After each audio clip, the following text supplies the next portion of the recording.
county. Those studies are conducted by the county. Those are not conducted by, sometimes they can make a determination on their own to do a study, or we can request that of the county and say, hey, we're seeing a large number of something, types of collisions at this specific intersection. But we wouldn't just say, and I don't know if you had a specific place in mind, but we wouldn't just say on Los Osos Valley Road. We would be more specific about the location that we would be asking about. But those are initiated by the county. We don't initiate those reports that the county might put. The studies. That's the word I was looking for. The studies. Thank you. Any other public question or comments? All right. Thank you so much, Captain. We appreciate your help. Thank you. I appreciate everyone's time and their service to the community. Have a good night. Thank you. County staff report, Carrie Brown. Carrie, where are you? Robin, I'll see if I can beat you. Carrie, can you raise your hand? I found you. Bingo. Woohoo. Okay. Good evening, everybody. I don't really have anything to report tonight, and I will need to kind of cut off a little early, potentially, depending how long that the meeting runs tonight, since I have some parenting duties. But I just wanted to clarify, later in the agenda for the business items, there is discussion as to whether or not you want to revisit the Morro Shores project. And I just wanted to clarify that the project was appealed to the Board of Supervisors. So it's not a Coastal Commission appeal. It's actually a Board of Supervisors local appeal. And thank you very much.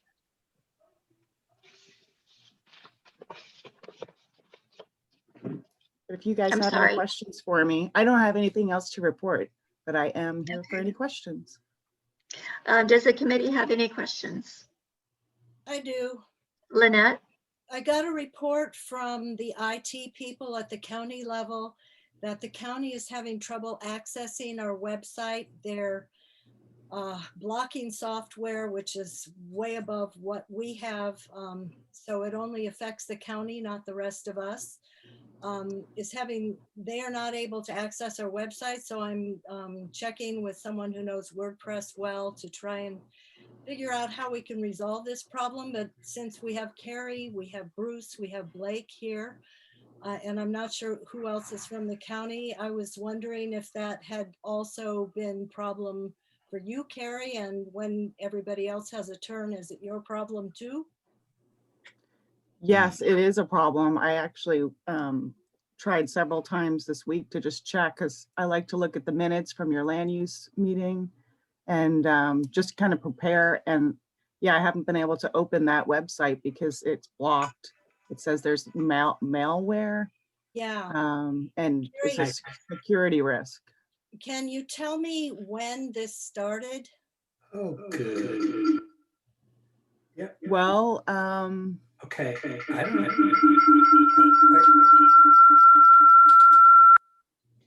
Paul, can you please mute yourself? Sorry, I thought it was. For me, it started about, I would say, I started looking at the, looking to check out the agenda probably at the end of last week. Oh, okay. Okay, thank you. I was thinking it was due to a plugin, but we haven't added any plugins for a long time. So I think it's probably something that snuck in around the blocking software that we have. So thanks. Sure. Carrie, if you have trouble again, just let me know and I'll send you anything you need. I'll try to remember to send you the land use committee minutes after we get them. But like I said, just let me know if you have problems, okay? Thank you. And honestly, I don't think I would have been able to get on to this meeting if you hadn't sent me the agenda. Because I couldn't get on the website. So thank you for doing that. Okay, well, good to know. Thank you. All right. Thank you very much, Carrie. Supervisor Gibson. Wait, Eve has her hand up. Oh, I'm sorry. Eve? She's muted. Yeah, I was just wondering, Carrie, could you give us an idea when you think the Board of Supervisors will consider that appeal about the Morro Shores new homes? We have not scheduled that yet, so probably not for a few months. Okay, thank you very much. Sure. Any other questions from the public? Yeah, there's one There's- more. See the And hand. let's see who is that. I do see, Patrick. Thank you. Carrie, when it goes before the Board of Supervisors and let's say they do approve it, does it then go to the Coastal Commission? Thank you. Yes, we then, depending on, if the board approves the project, we send the Coastal Commission a notice of final action. Yes, and then there is a Coastal Commission appeal period where you can appeal it to them or they can appeal it to themselves. Thank you. Okay, any other questions from the public? Okay, I don't see any more hands up, so we will now go to Supervisor Gibson. And let's unmute you. Can you raise your hand, please? I found him. Ha ha. Hard for me to hide, but I suppose not hard when I'm muted. I mean, how cruel to an elected official to mute them. I mean, that's extraordinary. Madam Chair and members of the public, pleasure to be with you as always. Let me start by first congratulating and welcoming Mr. Bishop to membership on the council. Certainly appreciate your willingness to step up and serve. And I don't know that I ever welcomed Ms. Howe as well. I know that you've been here with us for a while, but thanks so much for your willingness to be part of the conversation. And Madam Chair, congratulations. I think about being elected chair. As a former advisory council chair myself, I know that it comes with a lot of work. So again, It does. thanks. You're welcome. I suppose one of the things top of mind to this council and the community is the situation on Palisades Avenue. We know that there are more cars ending up parking there, at least overnight. I have been in contact with the Sheriff's Department, and they are certainly aware of the need to be very vigilant about public safety matters.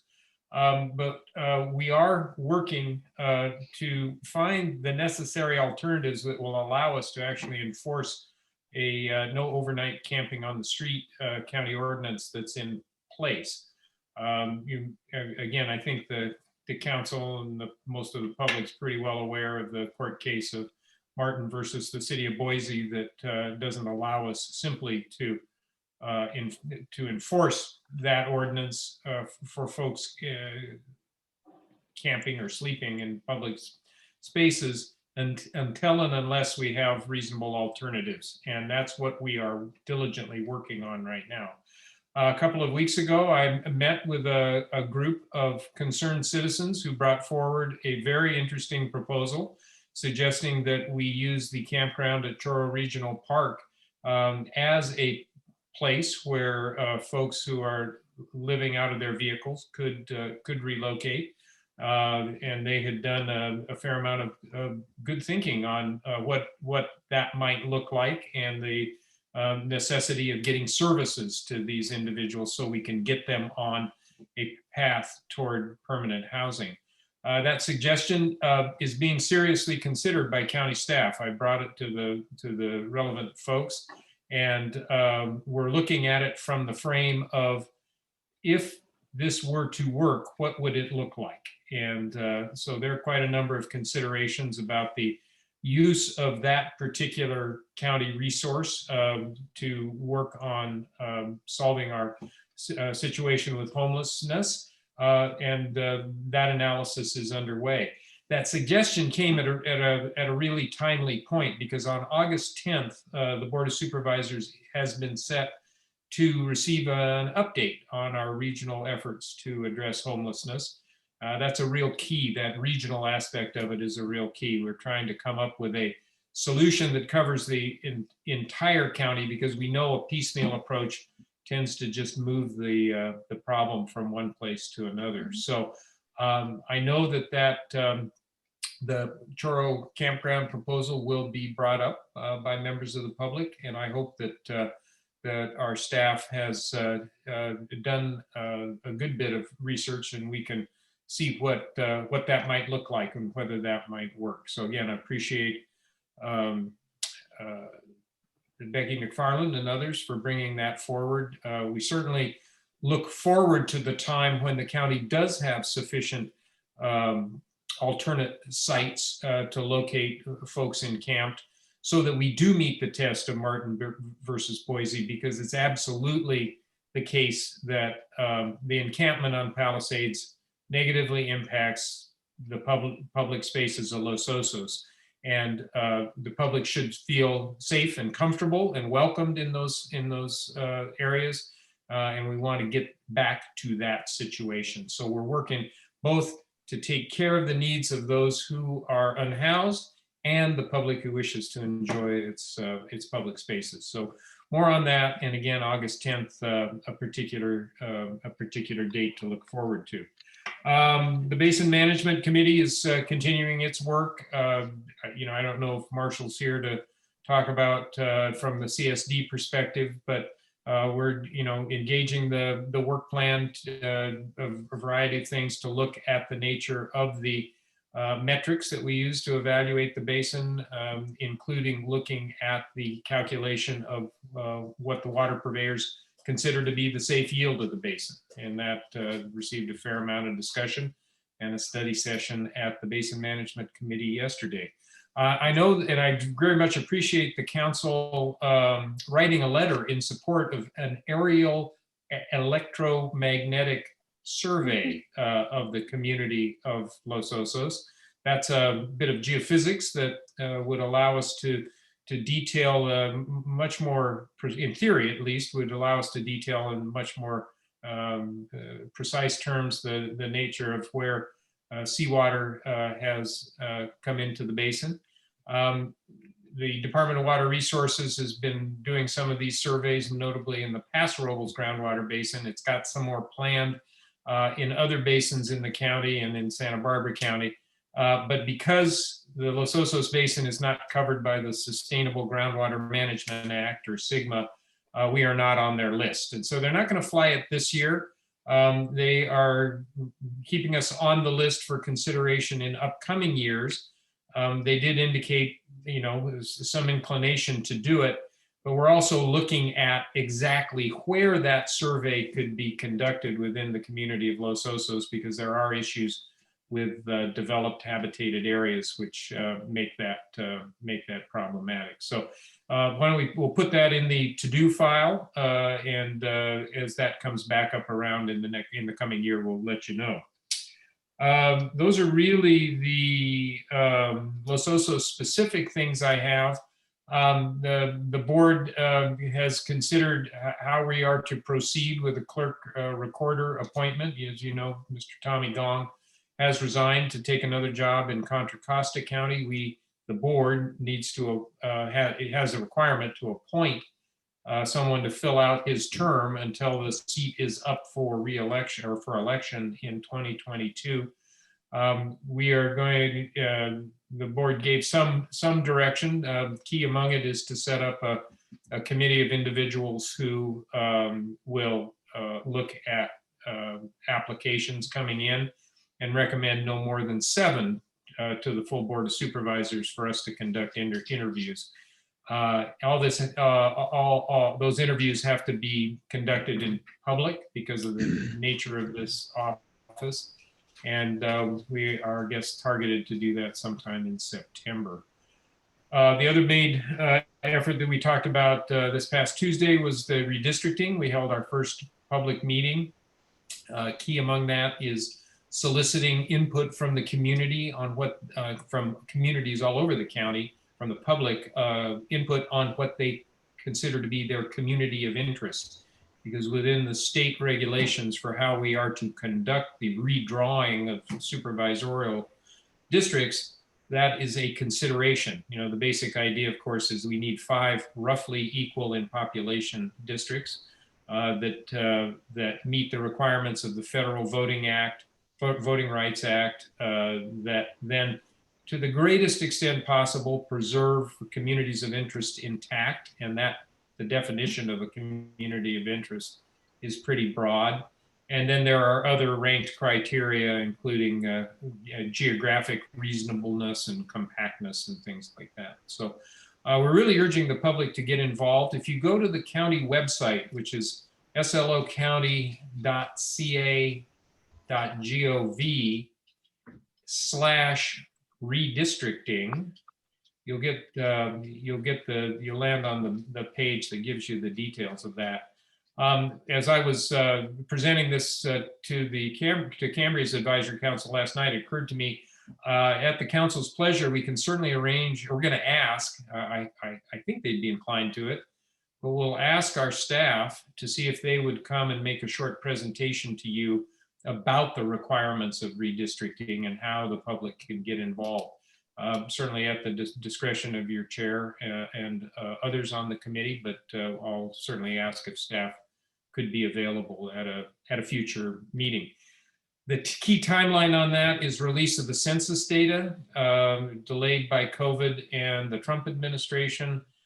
We are expecting to have the data set we need to start drawing maps only in about the 3rd week of September.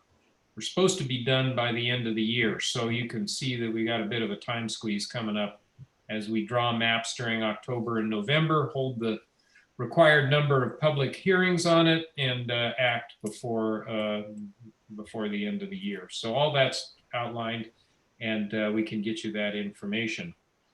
And then finally, on a lot of people's mind is the emergence of the Delta variant. The COVID pandemic is not over. It has sort of switched to a pandemic of the unvaccinated, unfortunately.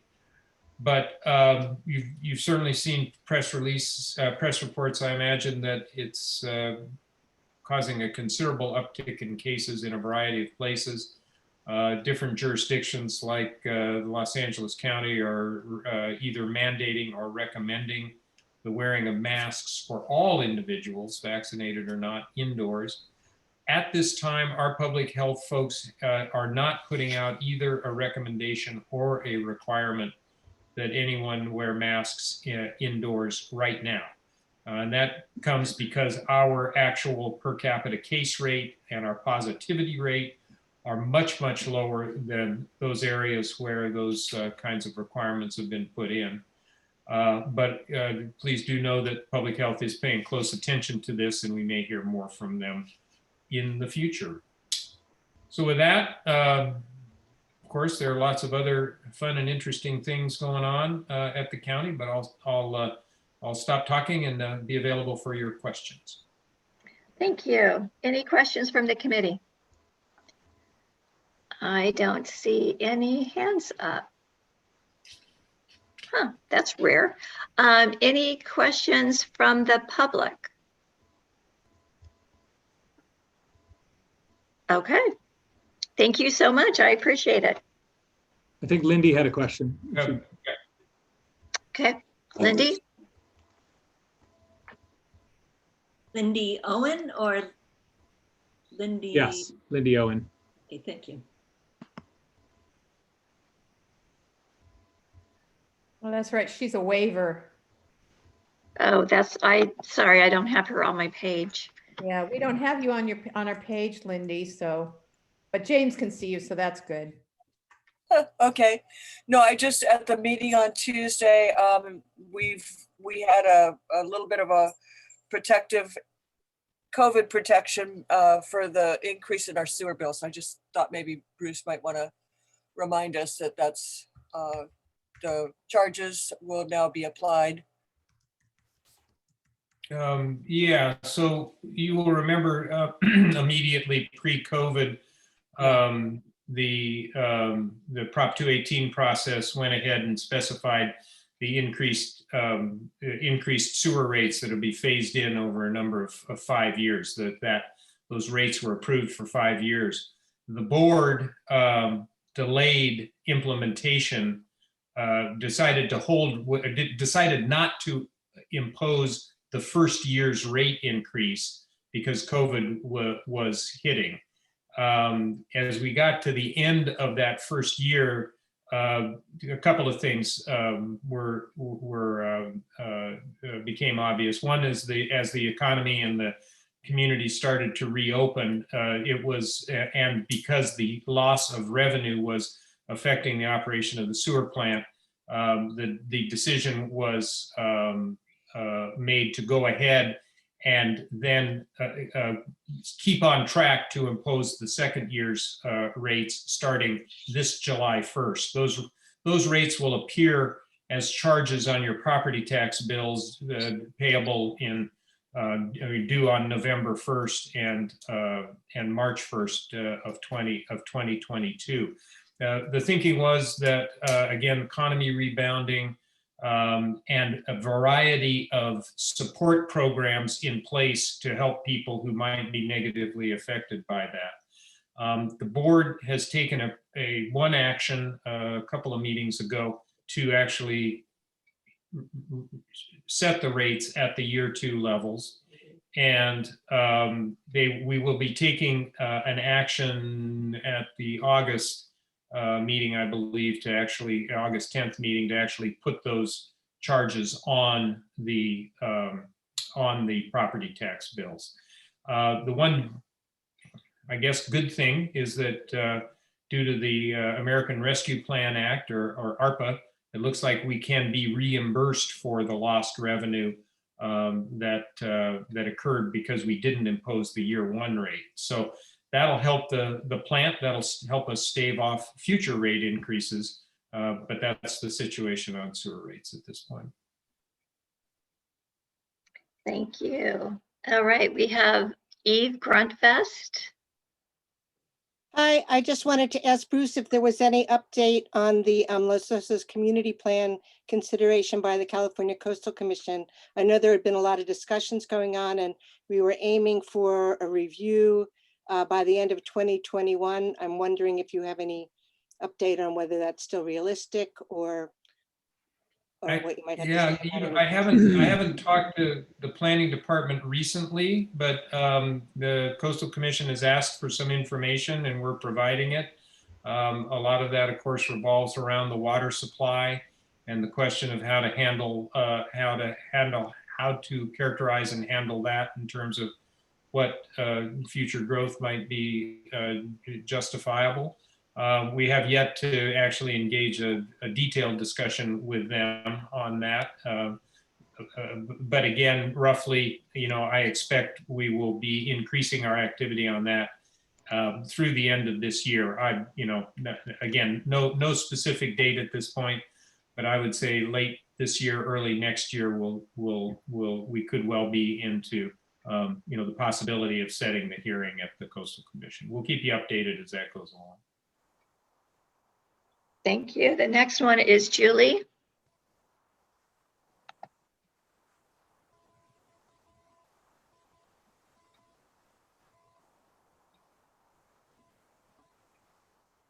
She disappeared.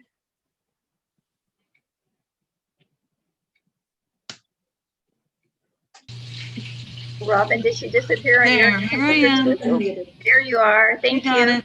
Thank you, Robin. Julie Tacker. Mr. Gibson, I wondered first if you could explain to the panel the item on the agenda Tuesday regarding sea pines and paying their assessment for the sewer at long last. And then the other thing I wanted to bring to your attention, I raised this at the Los Osos CSD Utility Advisory Committee last night. I was in a conversation just by email with Nick Franco regarding the well at the Los Osos Community Park. Its location is in that same seawater vein that the Palisades well is in, and he advised me that they're using approximately 4 acre-feet a year for irrigation purposes. I find that to be a waste of water. It's already plumbed with purple pipe, and I don't understand the delay with hooking up treated wastewater. But in thinking about it further, even putting treated wastewater would be a waste of water. When we're in the drought, they should simply stop irrigating or reduce it greatly. But pumping from that location is part of the problem, enhancing seawater intrusion, and I hope you can look into it. Thank you. Okay, we certainly will ask Parks about that. As to Sea Pines, Sea Pine, the Sea Pines Resort had one or more sewer assessments acted on back in, put in place back in 2007 when we did that 218 process. I can't recall the specific details, but at least one, I think one of those assessments simply got overlooked somehow, and they had not been paying that assessment for some reason or another, did not get on their property tax bill, as I understand it. And doing an audit of the books, we discovered that. We were in discussions with Sea Pines, and they have agreed to pay it. Those payments will be stretched out over some number of years, but as I recall, that amount was pretty close to $240,000, and that money is coming in to now support the over the entire, the entire assessment was $240,000 or so, and that money will be coming into the sewer project now. And we just took action to put that on their property tax bill and arrange the payment plan last Tuesday. Okay, thank you. Any other questions for Supervisor Gibson from the public or the committee? Nope. All right. Thank you so much, Supervisor. Pleasure. CSD report tonight. Do we have a representative from CSD?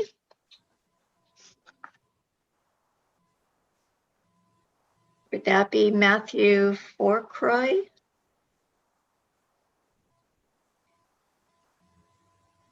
Any hands up? Is that I think it's Chuck? Chuck. Is it Chuck tonight?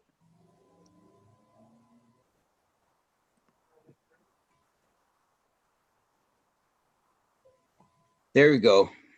Can you hear me? Yes. Okay. Yes, Chuck Cicigna, I'll be giving the CSD report tonight. And we always start with good news. And so we have completed that little Farrell pathway. We had a dedication at our Parks and Rec committee meeting this week. And it's, I think, a wonderful little addition to the community. And I encourage bicyclists, walkers everywhere to stay off of 9th Street and use that. You're already using it. We've just improved it. And I'm happy to report on that. You heard Supervisor Gibson talk about redistricting at the county supervisors level. That's become an issue for all special districts, municipalities, really already dealt with it pretty much. The CSD runs elections at large, which means that we don't run by district like your Locac elections. And so you can live anywhere within the CSD's service area and be elected to the board. And that's become an issue everywhere. And we were served the letter that everyone has received. We did not get sued like the Avila Harbor District, I think, got sued over it. So they actually had to lawyer up. We're hiring a consultant to study the issue, and we may be going to district-wide elections just like you do. And so I think we're just starting the first of a series of hearings at our meetings, probably this next month, first week of August. So over the next couple months, you'll hear more about that. The other updates would regard our utilities department. I'm happy to say that we have two new well projects that are part of the infrastructure plan in the basin management area. 8th Street, we already have a well at 8th and El Moro, but we have an upper aquifer well now. We've got a lower aquifer well, and we've recently, well, actually 5 years ago, started the process. Finally, the grant has come through. We opened bids within the past week or so. I'm encouraged almost to the point of suspicion about a bid that came in so low that it just seems too good to be true, but maybe contractors are hungry right now. So that well should be going to construction very soon. The other well is a brand new one under Program C of the Basin Management Infrastructure Plan. Would be on South Bay, Bayview Heights, the old leach field there, up behind the Van Bearden properties. We have an environmental review out. The comment period's closed. We're addressing comments about putting a well there. It's one that's called out in the basin plan that takes the pressure off of that Palisades area that you heard Julie talk about just a few moments ago. We have a well down by the library. It was one of our main production wells, and that's where the finger of salt water comes in the furthest. And so we're trying to back off use of that well and put this new well in. So we're addressing those comments, hope to have that finalized and into further design phase within the next couple of months. Other utility department updates. We're back in the drought situation. You'll be hearing more from us about water conservation and just reminding people that we will never be out of the need to conserve water. So you'll be hearing more about that. And you heard Supervisor Gibson talk about Basin Management Committee meeting. The last couple of meetings have been actually pretty engaging. There's a lot going on with community plan update issues. The Basin Management Committee is looking at reviewing all of the criteria that were established in the stipulated judgment, the salt levels, the freshwater levels, the sustainable yield that you heard about. We talked a lot about that this past yesterday. As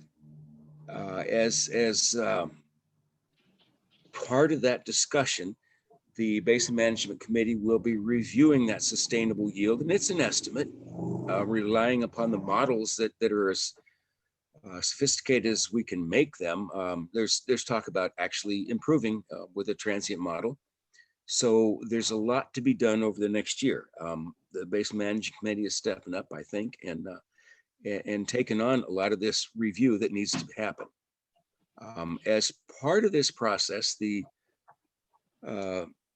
coastal review of the coastal plan update, there was a request from the Coastal Commission through the county to the water purveyors to provide a letter regarding our position on additional dwelling units, development that's right around the corner here. And so the Utility Advisory Committee at the CSD got our first look at the draft of that letter that's been a couple months in the making. The three water purveyors sat down, and that's one of the encouraging things, is that there's dialogue going on. And so that letter will go to the CSD the first week of August for potential approval. And basically the points that we're making are that the criteria spelled out in the basin plan, the stipulated judgment regarding salt levels, freshwater levels, those hard criteria are not being met. And we don't see trends in the right direction yet that make us comfortable with assurance that we have a sustainable water supply for the existing population, much less new growth.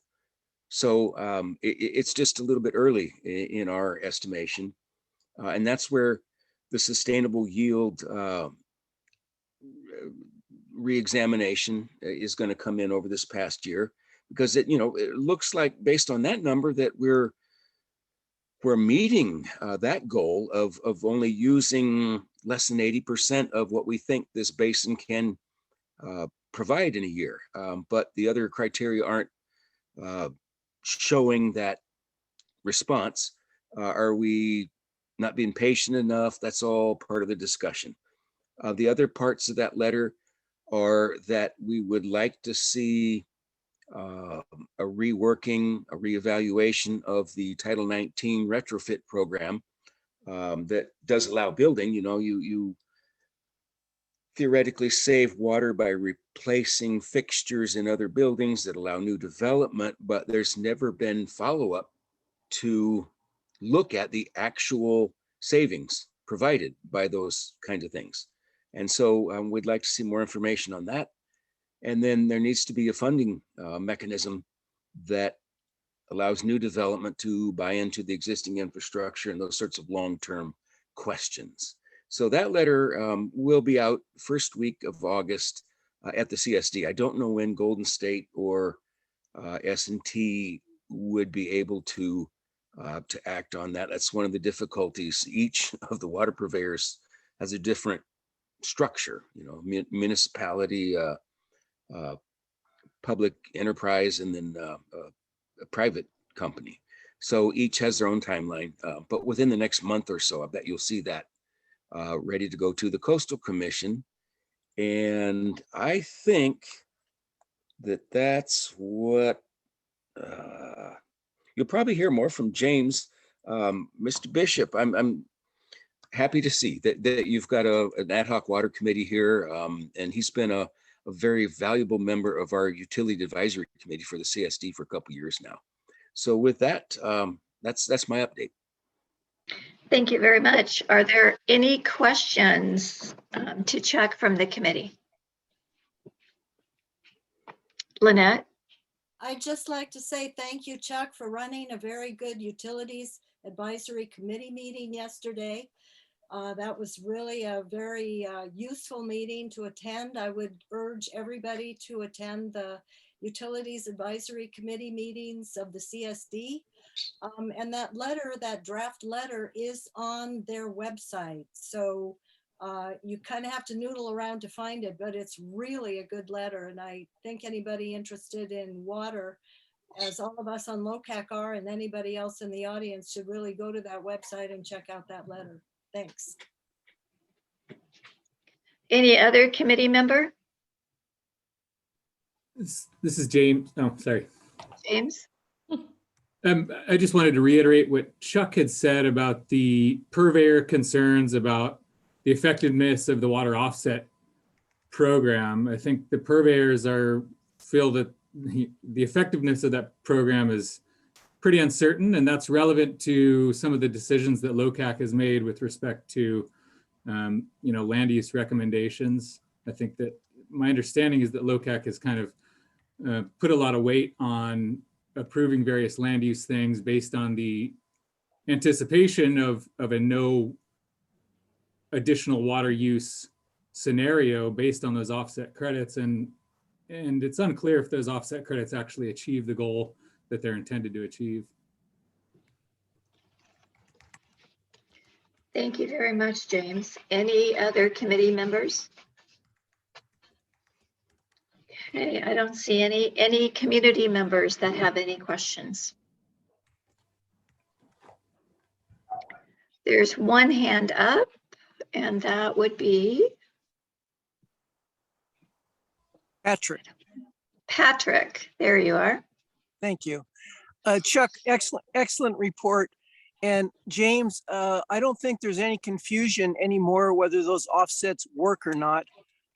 If you looked at my presentation that I did quite a while ago, those offsets do not work. And that is one reason the county now is trying to readjust those. And they are getting a consultant to come in to create new offsets for that. So just wanted to make that clear. Thank you at this point. Thank you. We have another hand up, Jeff Edwards. Yes, thank you, Madam Chair. My name is Jeff Edwards, and the reference to Title 19, the retrofit to build program, I think lacks a little historical perspective. That program, which was initiated in about 2008, functioned quite well until about 2014 or 2015, saving tens, if not hundreds of acre feet per year. And it's only in the last 5 years or so that the program has faltered, in part because there has been a disallowance of any retrofits in the prohibition zone, except washing machines. And so if there's a flaw in the Title 19 program, it is the washing machine calculation and how many credits you get. If you don't know, you need 300 credits for a new single family home. So there is an update to the Title 19 program that's pending. It's likely to take the next 6 months, but I think it's going to reveal there's a substantial additional conservation aspect in the community, particularly in the prohibition zone. So I think that's going to be important effort, and perhaps Supervisor Gibson can encourage staff to move that along and all do good haste. Thank you. Thank you. Any other questions from the public? All right. Thank you very much, Chuck. I appreciate it. Could I say thank you to Lynette for pointing out the fact that that letter is already on our website? I hadn't had time to check, and I was hoping it was the case. Oh, yes. Thank you. She is very, very good. Thank you. Chamber of Commerce report. Lynette? Yes. Okay. Well, the new directory is actually here, finally. You can get it at the chamber. I'm sorry, Lynette. Trish, there was another community person with this. Oh, I'm so Javi. sorry. Oh, wait. Javi? Yes. Hi, can you hear me? Yeah. Sorry. My question is, is there any way that the Utilities Commission helps with exploring and finding leaks within the community in the pipes? Because we had a pipe on our property that's 7 feet deep, and it was leaking, but we couldn't see it until it burst open in one of the gopher holes. And then I had to dig it 7 feet down to find it. Is there any kind of way to find or have machines that come out and look for a certain age of the building? Yes.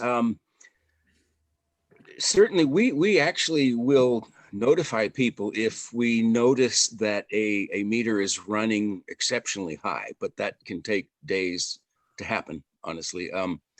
There is a device, a flow meter that Lindy, I think, probably has one. And we did at one time offer a rebate through the CSD. I'm not sure if it's still active or not, but you can get a little device on your water meter that will send you an electronic message letting you know that something's going wrong, that you've got a leak, that you're using water to an extreme extent. So if you contact the CSD, Ron Munns, our general manager, is going to be aware of that program or that device. What if you're on a different company? The device is still available. I don't know about the rebate. Okay. Yeah, the device, I think it was some fellows from Cal Poly actually that developed it. And so they brought it to us as kind of a test thing. And from what I hear, it's very accurate and useful. It's called Flume, F-L-U-M-E. Flume, that's right. And I think it's only about $200. Well worth it. That's more than 1,000 that I've been spending. So yes, it went from 1,000 down to $250. once we fix the leak. So. Okay, we have one other public member, Eve, who has a question for Chuck. I just went to look for that letter and I didn't see it. So could you give me a better idea of where to find it? Maybe Lynette can tell me. But I just went to look for that draft of that letter on the CSD page and I couldn't find it. So You need to go to the meetings page and pick out the Utilities Advisory Committee.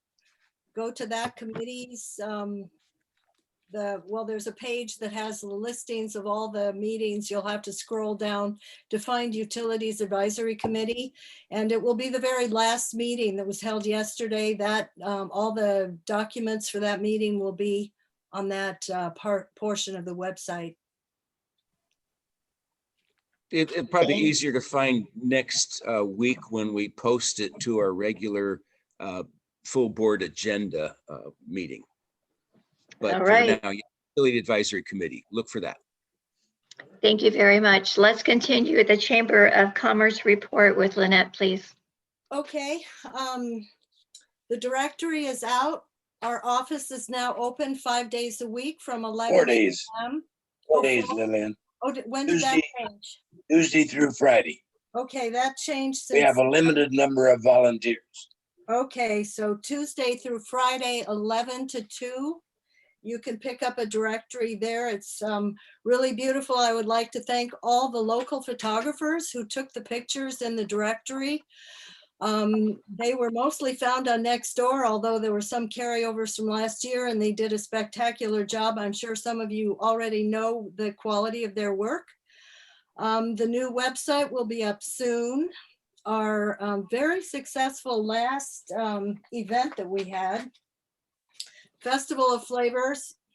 We had a little passport thing that you could buy, and I wish I could say you could still buy it, but you can't. We sold them out. So there's 12 different restaurants in here. Look for it next year. It's really a fun program.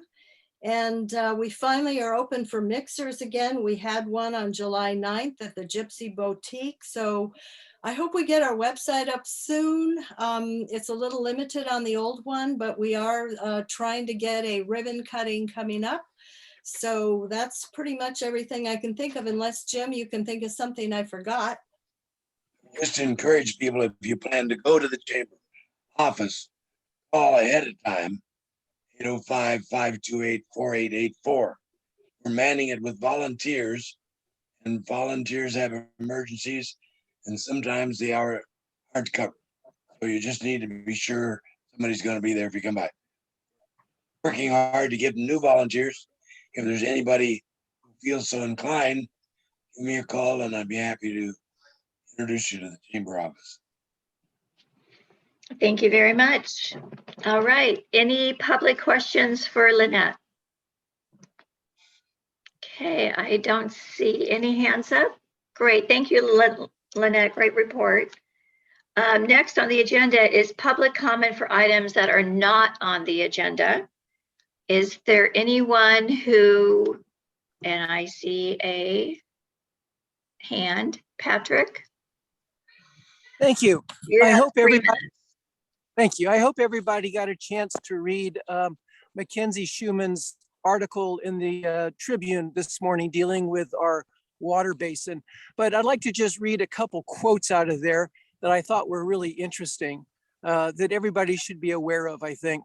One of them is the California Department of Water Resources classifies the Los Osos water basin as in critical overdraft. Bringing in state water through a pipeline or building a local desalination plant are too expensive for the community, according to San Luis Obispo County Supervisor Bruce Gibson and the local water purveyors. And conservation programs have yet to turn around the water crisis. The basin that serves Los Osos, source of drinking water, is contaminated by nitrates and seawater intrusion.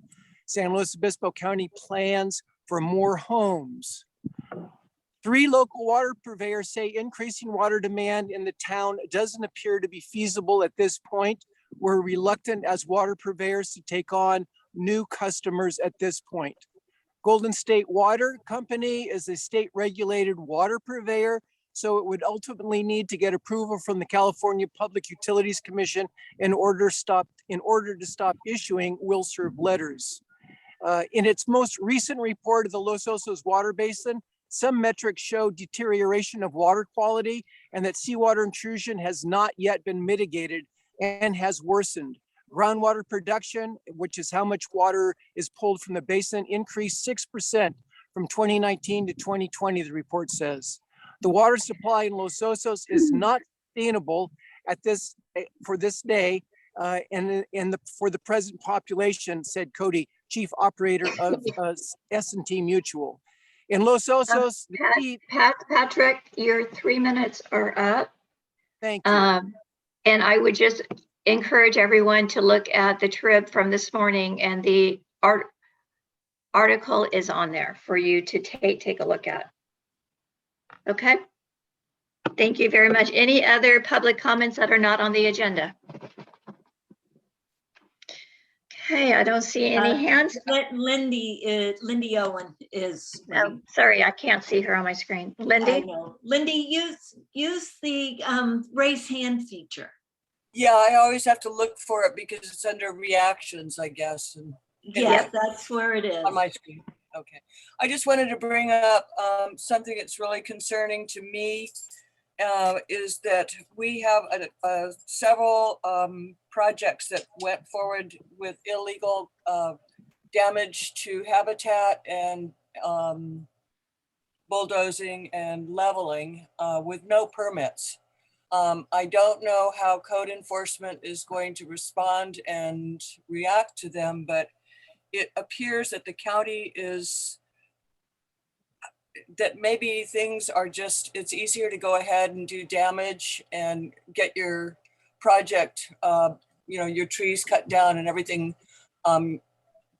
bulldozed without the permits, because the penalties are less money and you can do it a lot sooner than you can following the proper procedures. So I encourage all of us to keep an eye out for it, because it seems to be a new approach that people that want to, speed up the direction of their projects are going. And I don't like to see it not being stopped as soon as possible. That's my comments. Thank you very much. All right, I don't see any other raised hands. All right, thank you.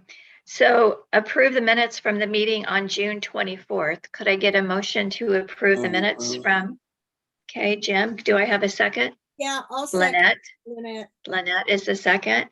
All approve. Can you raise your hand? Aye. Any opposed? I don't see any opposed. I'm looking. Okay, it passes. Approve the minutes for the email vote that we did on June 28th to elect our new treasurer, which is Deborah Howe. Can I get a motion? Lynette, can I get a second? Sure. Jim, thank you. All approve? Again? Okay. Anyone opposed? Perfect. All right. Thank you so much. Locac committee reports and member comments. So let's start with Deborah Howe with the treasurer's report. And let me unmute you first. That would probably help. Great. Okay. Thank you. So we have $1,742.95, which is exactly what we had before, because we have no signers currently on the bank account that are still with Locac. So we have been unable to access our funds at the bank. However, we have a solution, and that is that we need to make a resolution that states that the treasurer will be the signer on the account and at least one officer. I suggest we make that 2 officers in case one officer is not available, because if we write a check more than $200, it requires 2 signatures, not just the signature of the treasurer. And I would not necessarily name the person. I would just say the treasurer and 2 officers. That's the resolution. It needs to be signed, approved by the committee, and I can take that to Mechanics Bank and we should be back in business. Thank you. Deborah, I'm happy to be one of the signers. Great. Yeah, it Um, has to be an officer, so. So Sue, would you be willing? Mhm. Okay, So we need So- to make a resolution if someone would make that resolution. motion. Can we Can do we, it with a motion? Move to take this action? I believe that work? so. I think I so. We so- just, Yes, I do believe that's all we need to do is have a motion that we approve the 3 people as the signers for Mechanics Bank and that Deborah is the treasurer. Treasurer and 2 officers. Yep. correct. I think Deborah's idea of not naming individuals, but rather positions held, makes it easier to transition. That way we Absolutely. can switch people as they come in without having to, Go through the process. go through Yeah. some extra steps. Yeah. I think that's a great idea. And so- Can we have a motion to approve? I think I did. You did. Okay, do we have a second? I'll And second. Lynette will second it. I feel like I'm at an auction. Okay, Lynette will There we second. go. All in favor, raise your hand. Okay, and anybody opposed? Oh, sorry, Sandra. Oh, we have a hand. Yeah, Hi, can you hear me? Oh, Sandra, welcome. Hi. Thanks. I've been here. There's lots of background noise. I was just wondering if we need to have very clear language of what the resolution states, and then are you submitting our minutes to the bank? What do they need to see? Are they going to need to see our minutes with this motion? I just want to make sure we have the language that you need in the minutes to bring forward. Well, so the language should be that we make a resolution that the treasurer and 2 officers will be signers on the account. And it should say in the minutes, we already have the draft minutes from last month, electing who the treasurer is. So then we can take that in. And it says on the website who the treasurer is, who the officers are. And so it'd be very simple for those people to walk into the bank and say, I'm the treasurer, these 2 people are officers, here's the website. And so we should now be the new signers. Does that make sense? Mhm. It Was does. that clear enough? she's giving you a thumbs up. Okay, great. So, and Sandra, thank you, because we have 2 outstanding bills that need to be paid. The post office box was past due since May. Because of that, I wrote a personal check to pay that, which obviously I can reimburse when we get the checking account open again. And then Sandra also had some expenses for the Zoom, a total of $59.96. And you'll be getting a check, Sandra, for that expense as soon as I can write one. Oh, may I say something? I'm Yes. also owed money. I think our past treasurer was still with us when I sent the invoice to pay our web hosting service, GoDaddy. So I can resend that email to you, Deborah, because I would Perfect. like to get paid too.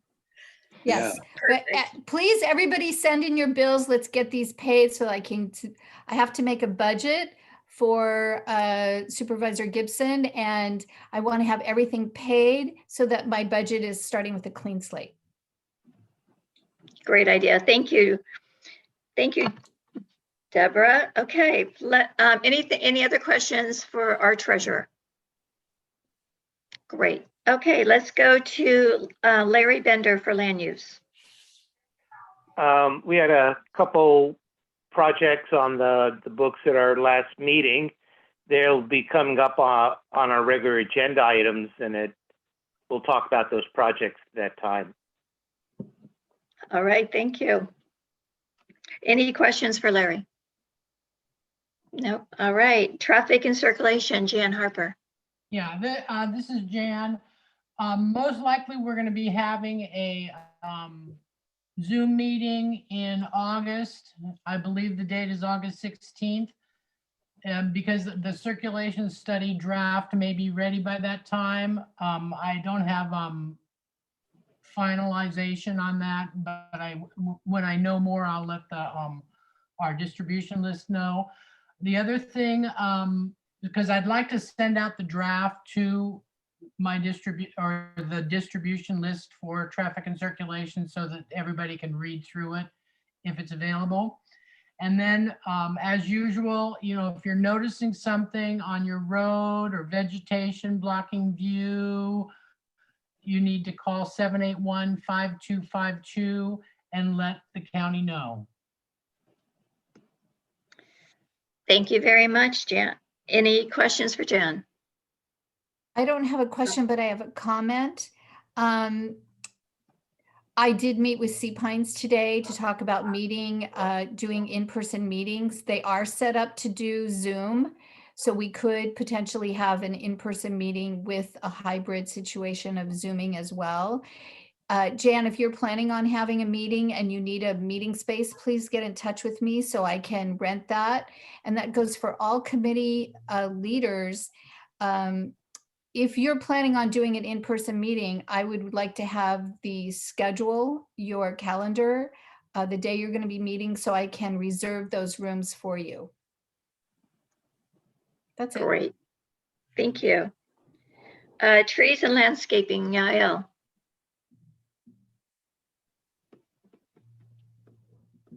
Muted. Oh. Thank you. Thank you. The Trees and Landscape Committee has been still working on the El Moro bicycle and pedestrian trail. We have still issues with permits to start even weed abating. And we have few of our members here to chime in when I'm done with my very short report. This is the first year, from what I understand, that the Park and Rec are not allowing any weed abatement along the trail, while the fire department is demanding it because, of course, it's a huge risk. It's 7 blocks of dense community that is has outgrown dry weed, and I would like, with your permission, to allow a couple of people on my committee. Mostly, I think, is Tim still here? Is Tim? I don't see his name. If not, maybe Lisa can chime in. But wait a second, he was here. I saw him. Anyway, Tim, if you're here, okay, he's not. Okay, because he has more of the details of what's been done. I think that Supervisor Gibson right now has a letter in front of him from our committee, and he's in his response, he actually assured me that he's going to meet with both Park and Rec and Code Enforcement, Public Works. Sorry, and I hope that the fire department will be involved as well to sort this out, because this is a really terrible risk. And we also are discussing teaming up with other agencies in Los Osos, such as maybe the CSD Park and Rec, to get their interest in the project, so that maybe we can have a reinforcement. And I know that they are looking for, I kind of heard that they are looking for project and will be interested to talk to us. So that will be done in the next few days as well. Thank you very much. We have outreach with Sandra. See if we can get her. If there is any question, if you can ask if there's questions, because maybe somebody from that committee will have anything to say, or if there are any questions. Are there any questions for Yael on trees and landscaping? It's not. I don't see any hands up. Thank you. All right, Sandra, do you have a chance to do outreach? Hi, yeah, no major updates, still getting the newsletter out. I just encourage, if anybody has any information they want me to share forward, events, happenings, concerns, to just send it to me. I try to get it out twice a month, and I really just I can't go to every website to figure it out. I try, but if you have information, please send it to me and I'll include it. Any questions for Sandra? No, I just have a comment. I would like to say that it's always interesting and beautiful to read your newsletter. Thank you. Yeah. Okay, any other questions for Sandra? All right, let's move on to Yael again for unhoused residents. Our committees continue to deal with the providing services to the unhoused resident on Palisade, such as trash collection. We're working towards providing showers, so that will take a while. And the park is still keeping the bathroom open all night. So we continue doing that. And we will be at the August 10th Board of Supervisor to promote the solutions for, more forward solution and more more effective solution than what the Board of Supervisors has had so far. And we also finished with our petition to petition to the Board of Supervisors. And I just put it on the chat for everyone because I just realized that the petition that was posted on our webpage prior to this meeting is not the final version. So for people that are interested to read our petition, the link is on the chat right now. And Lynette, I'm sure will update it on our web page. It's kind of an oops that because of back and forth with our correction and updates, just kind of. Yael, Actually, Lynette has a comment. It is correct on the website. The link is up there to the new petition and it's labeled as such. And the old petition for transparency was left below, but it's in a box below. So the first thing you come up to is a link and it's clearly labeled the new petition. Okay, it wasn't clear to me, I'm sorry. All right, it's my, okay, so just for super clarification, the correct link is now on the chat. Okay. And just to let the public know, committee reports are only member comments. We'll be getting back to the regular agenda where we can have the public doing comments. Ad hoc water committee, James Bishop, do you have a report tonight? Yeah, hey, everybody. Supervisor Gibson did a nice job of kind of summarizing Deborah and my efforts since the last meeting, but I'll go ahead and reiterate and provide a little more detail. Deborah and I drafted 3 letters that essentially asked for DWR to conduct aerial electromagnetic surveying in Los Osos.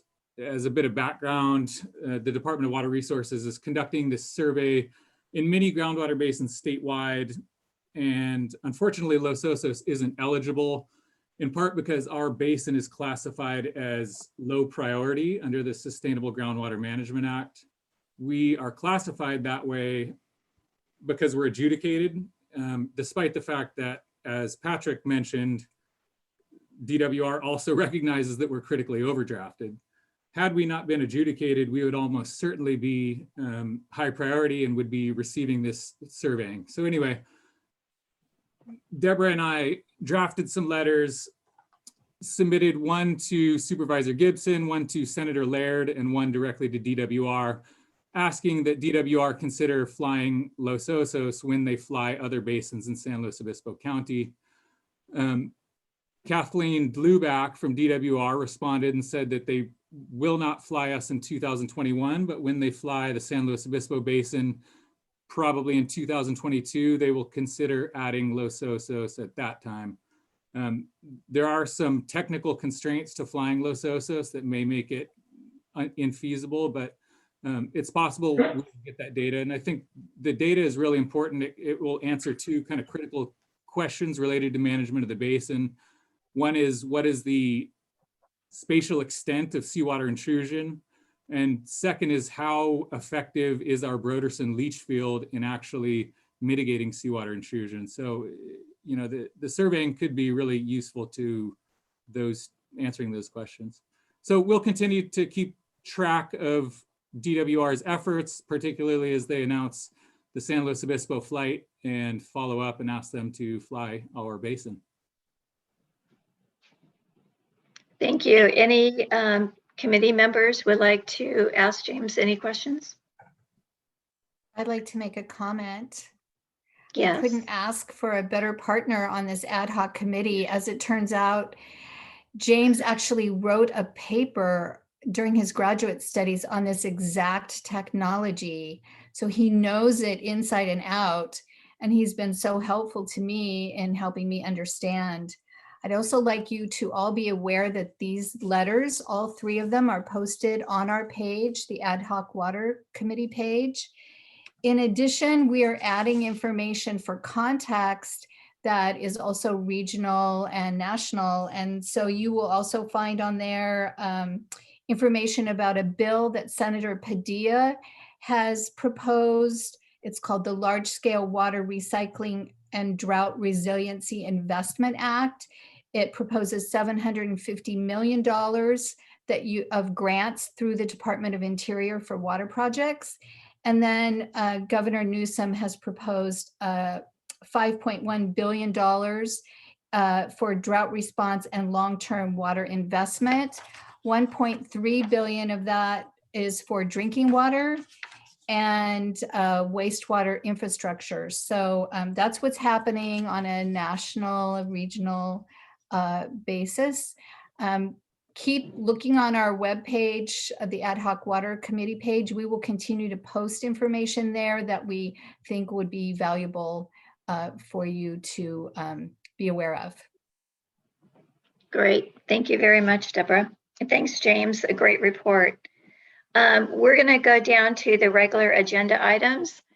I have given this area a little bit of thought, and this is usually when our meetings sometimes become a whirlwind and get a little out of control at times. So I am going to try something tonight, and that is we will ask the applicant to discuss their project. The committee then will have a chance to ask any questions that they want of the applicant. Then we're going to move on to public comment like we always do. But during public comment, I am going to ask the committee members to not talk and allow the applicant and the public to answer their questions. And then at the end of that, it will be time for the committee members to have the final discussion and then the motion to vote.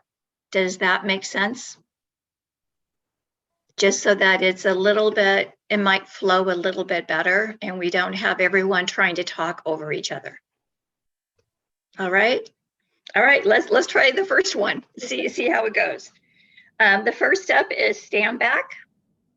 Could we unmute Mr. or Mrs. Standback? Hello? Who? Stand back? Hello? Hello. Oh, we're here. Hi, Nice to see you. nice to see you. Can you describe your project for us? Just an extension onto our house. We're making one of the bedrooms bigger and adding I guess another bedroom on top of our garage. Are you adding any bathrooms to your two bedrooms? Yes, How many? 2. Okay. So you're basically adding 2 bed, 2 bath, correct? No, we're adding 2 bathrooms, 1 bedroom. 1 bedroom. Okay. Yes. All right. Yes. Anything else you want to describe about the project? No, I don't. Okay. Does the committee have any questions? Sue. I'm sorry, you're adding 1 bathroom, I'm sorry, 1 bedroom. Weren't you adding a master bedroom and a guest house? Am I wrong? I'm extending one of my bedrooms. Okay, and then you're adding a guest house above the garage, is that what it is? Yes. Thank you. So an extension of 1 bedroom with the addition of 1 bathroom in the main house and a bedroom bath above the garage. Yes. Do we have that correct? Okay. Any other questions from the committee?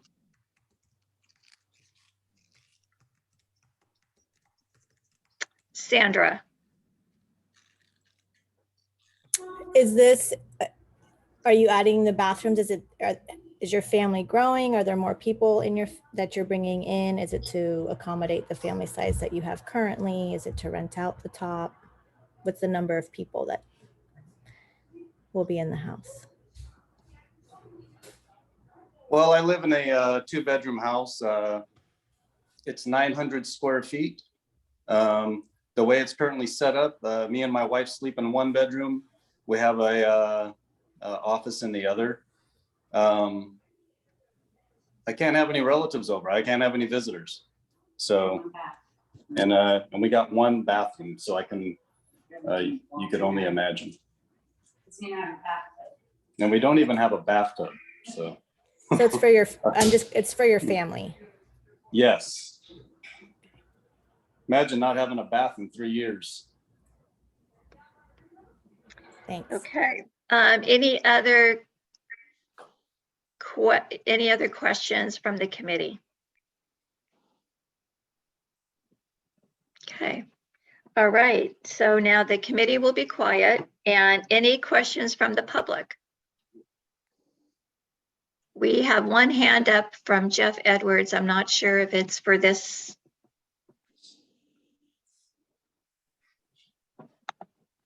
Jeff, is this what you wanted to talk about?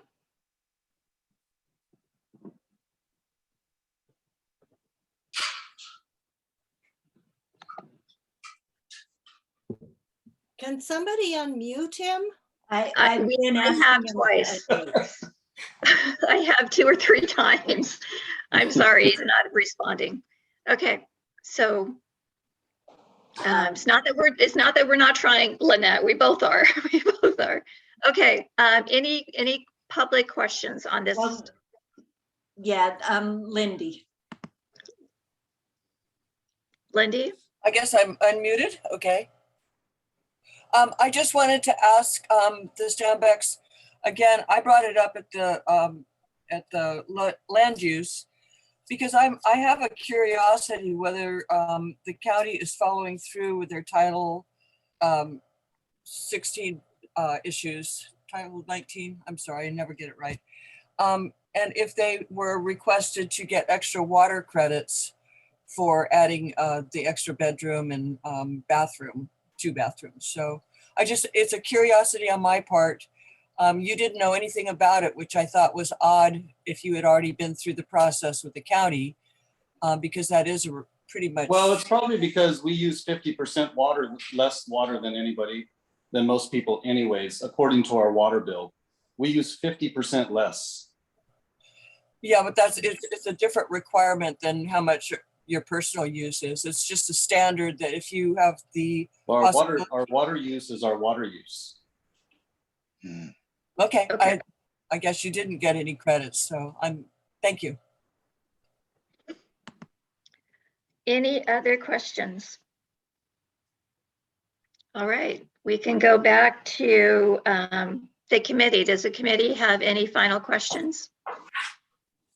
I don't have any questions, but again, when this did come to land use, there is the concern of the guest house and bathroom and more water use. And as we've already heard from the CSD and our own water thing, ad hoc committee, water's an issue here. They want to redesign their house and add another bedroom or a bathroom. That's one thing, but to add another bedroom and bathroom above the garage, to me, is more water use, and I can't support. Yeah, but nobody's living there, so it would only be like whenever I have over my guests or something, which would probably be You know, I'm gonna say my mother. Hang on. I'm sorry, sir. Larry is talking. Can we mute the applicants while while Larry is speaking? We need to have some order here. Let Larry finish, please. So to finish with it, why I had difficulty supporting this project, and is with all the new information about our water situation, our water thing, and the drought and everything else, I can't support this project. I have to draw the line somewhere. I can't keep going, well, this one's okay, or that one's okay, or they're going to offset it, you know, and so maybe they can squeak by, you know. The line has to be drawn, and this is, I'm sorry, they're stuck in this, but we can't just keep nickel and diming ourselves on this water issue. Anyway, that's my comment. Any other comments from the, Lynette had her hand up first. I was two things. One, to answer Lindy's question, it seems we still have Carrie Brown, so maybe she would still be able to answer Lindy's question. And my other thought on this is we're kind of telling the man he can't have any guests. I mean, one bathroom, I mean, listen, I've lived like that. I know what that's like. And I don't think he's asking anything unreasonable. And I feel like one person's water use is not what maybe a farm would use. I mean, it just doesn't equate in any terms of fairness. So that would be my comment. And I don't know if Carrie is actually still there or not to answer Lindy's question. Thank you. While we find out about Carrie, let's go to Sue, please. Okay, I was just going to say that I'm sorry I feel this way, but I do agree with Larry. I think we've learned a lot since this project first came to us last January or whenever it came, that we have a serious problem with our water and we can't just keep giving it away. The metrics for water offsets are being redone. And even I know that the present owners plan to use the guest house up above the garage for their own family and for their own use. But at the same time, someday they're going to sell that house and there's going to be new owners, and it's going to attract owners with more people because there are more bedrooms. Larry Ryo, I think, told us that that's the way they measure water usage, not by bathrooms, but by bedrooms.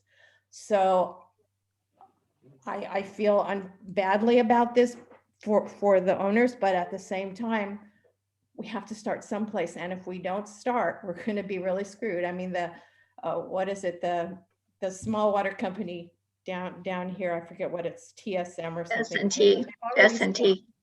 S&T. They already are not going to have enough water to service their customers in the next 10 years. So we have to start someplace. So that's my feeling. Thank you. Any other, it looks like Carrie's not here. So any other committee members? And then we will let Mr. Stambach finish up. Anyone else from the committee? I have a comment. Trish. Okay. It's very hard when you're dealing with someone's personal situation. And while I can certainly see that adding the bedroom and the bathroom over the garage could potentially be an additional dwelling unit, having a larger bedroom and adding a bathroom for your personal use seems like a no-brainer to me. And so I'm unfortunately, I would say yes to that part and no to the other part, if that's possible. Okay. All right, we have a public member, but we're done with the public already. Sorry, Paul. We are now on the committee's comments, the committee's final comments. And so let's let Mr. Stambach have his final words, and then we'll vote. Hi, it's actually his wife.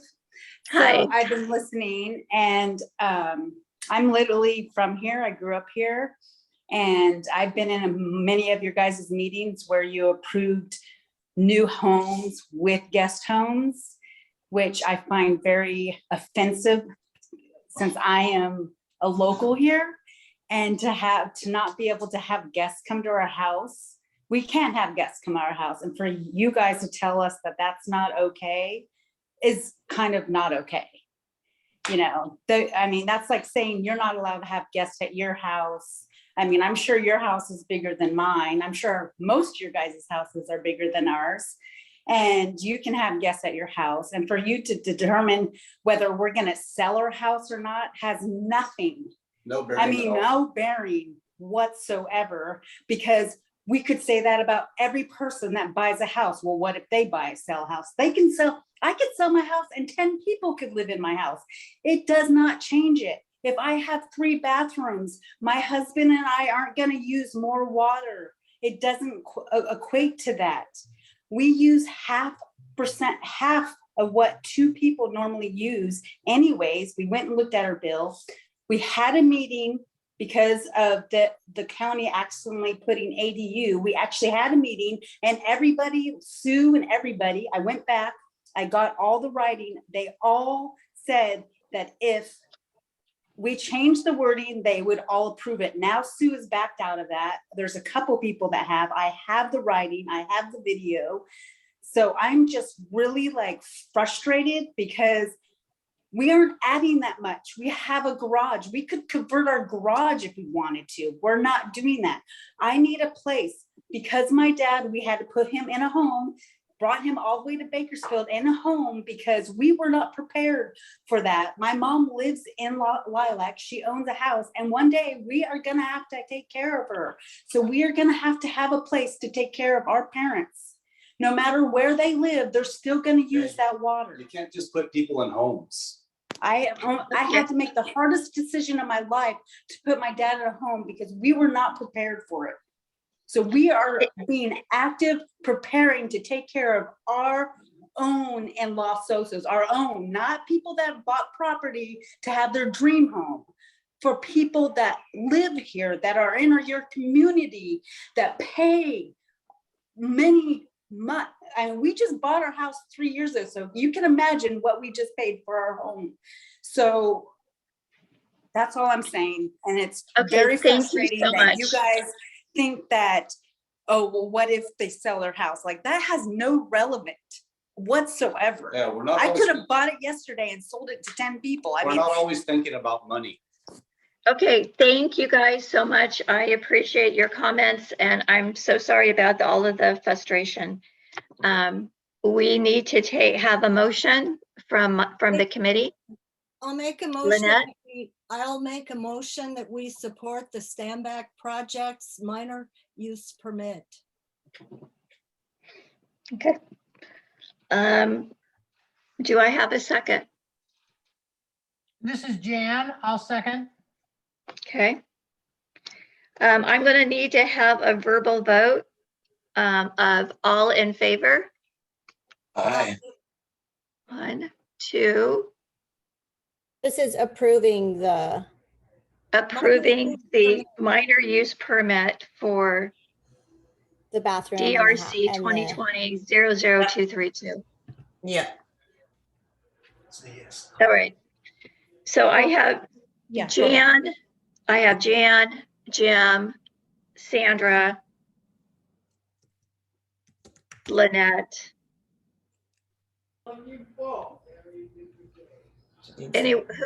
Anyone else? Yes.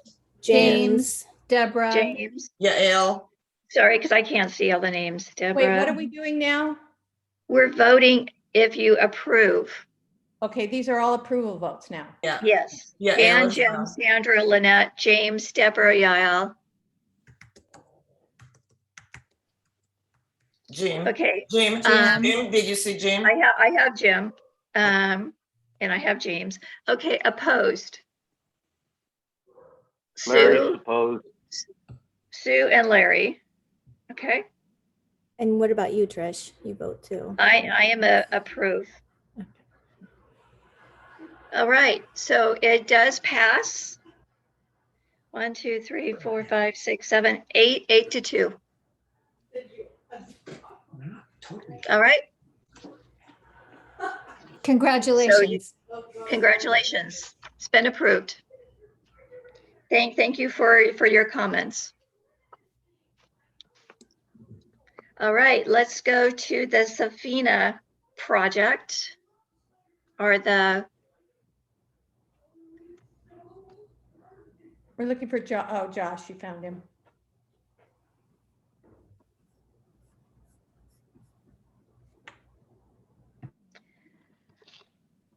so let me just give you guys a heads up. I received today from Ian, or tonight, actually, just before the meeting, from Ian Landruff, a planner, that they approved this project today. And there will be a hearing on this project on August 6th. So I'm not sure what that means for us then. We don't do anything. We don't do anything, right? No point in. We should, Yeah. we should have Locac either approve it or disapprove it. Okay, so, with By that- the way, Carrie Brown has her hand up. Okay. Would you like to listen? Shall I unmute her? Absolutely. Okay. Absolutely. Guys, I just wanted to clarify, the project is not approved. It's scheduled for hearing. And we wanted to get Locac's input before the hearing, so we scheduled it in August to ensure that they would have sufficient, you would have sufficient time to review it. Huh. So That's sorry if that was not clear. Yeah, the paperwork said it was approved. So, Sue has her hand up. Sue? Carrie, may I ask you a question? You say that it hasn't been approved yet because the hearing is August 6th and that they will have our paperwork, but yet we've seen already the paperwork that says that your department is recommending approval. So how does that all work? So to the me, staff, it looks like we don't have, I'm sorry, I'll shut up. Go ahead. the staff report is prepared, but there is a note in there that if there are comments and concerns from Locac, that we would address them. So it really depends on what your comments and concerns are. But we do have the ability to address them in the staff report. We would do like a memo to the hearing officer. You would just do a memo to the hearing officer, but if they were significant, would you change your recommendation or would you just pass these on with your recommendation as it is? Would you just pass the comments on? I guess that's where I'm confused as to what actually happens. I guess I would really need to hear the comments, to know exactly how we would proceed. It's a deck addition. It is an as-built, it's already been built.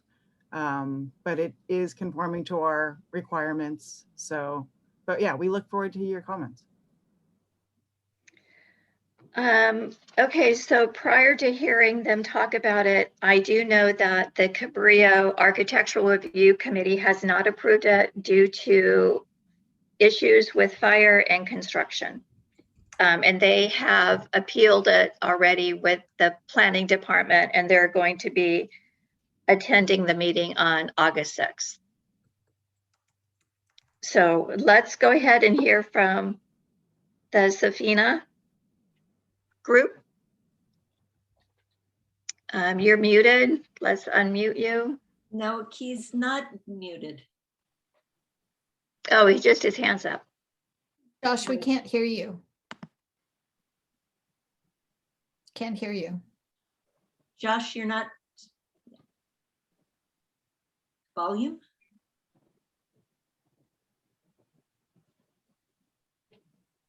Nope. Yeah, he's unmuted. No, still can't hear you.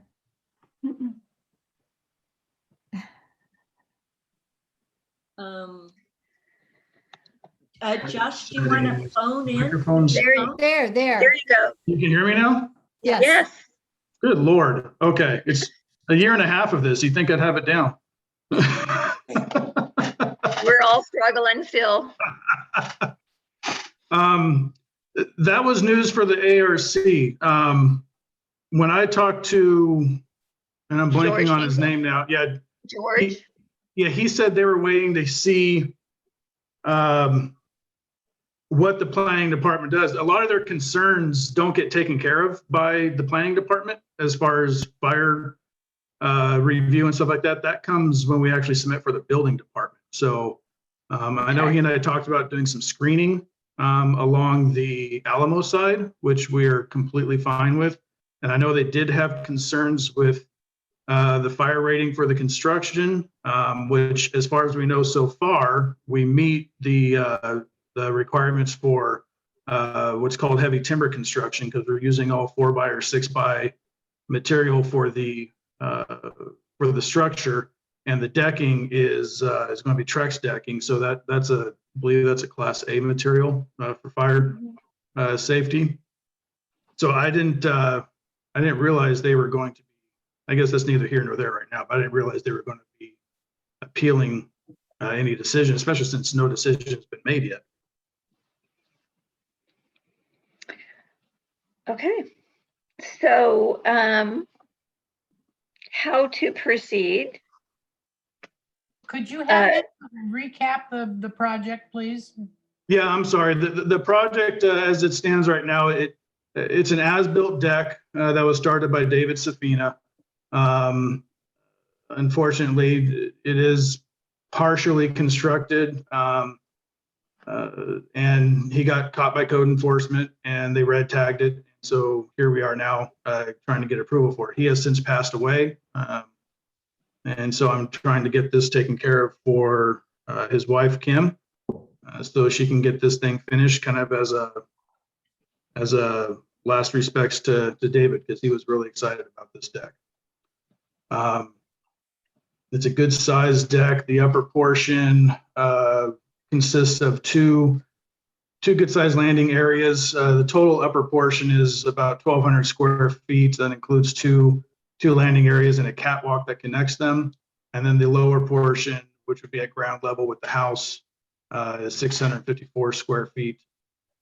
There have been no modifications have been made to the existing structure as of yet, but as part of the planning review, we are cutting it back from the property line in a few places in order to meet the setbacks that were imposed. So what's on the plans doesn't exactly represent what is out on site, but it will. We will have to modify a couple areas to pull away from the adjacent property line. Okay. All right, thank you very much. Any other committee questions? I'm concerned, is the project responding to the Cabrillo Estates actual review? My understanding was they couldn't make a response because no decision has actually been made by the planning department yet. The planning department is recommending approval. We haven't received the approval yet. But the concerns that they bring up, they're more of a building permit issue. So I don't know if they're planning on trying to put some conditions of approval along with the approval that we may receive from the planning department, so that during the building permit, those things are specifically addressed, which they will be. This will be reviewed by CAL FIRE because of the extent of it. But other than that, I don't really have a clear answer for you as far as whether or not the ARC is going to have a response right now. I had a question as well. Lynette, Sue had her hand up first. Oh, okay. Thanks. Sorry, Lynette. Jim, I just wanted to say that we got a note from Ian Landreth today, the project manager, and he sent us paperwork that said that they were recommending approval. And the note said that he would send the ARC comments to the hearing officer for him to look at. So that's what I will add that George did also send a letter in, and that was attached to the package that was passed on to the planning commission. I don't know if you guys received a copy of that. Maybe if somehow I can forward you a copy of it. I don't know. But that still seems questionable, as if they did anything with that to make their decision or not. And I think that was your question. Yeah. Okay, any other questions from the committee? Yeah. Lynette. I just had one. I'd like to know if anybody from the ARC is here tonight. Could we see if they had anything they could tell us?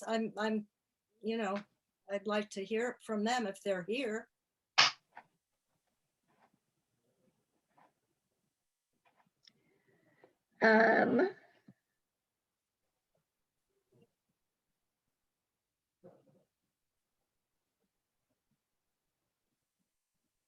Nope, there's no one here. Okay, any other questions from the committee? This has Jim? been reviewed by the Land Use Committee, correct? Yes, and land use I'd be voted interested in their in favor. recommendation. Land use voted in favor of recommending the approval of this project, providing everything required by the county to bring the structure up to code is completed. I would so move that that take place. First, we have to talk to the public, and then I'm going to come right back to you. All right. Okay, so no more comments from the committee. So now we're going to let the applicant and the public speak. And the first up is Julie.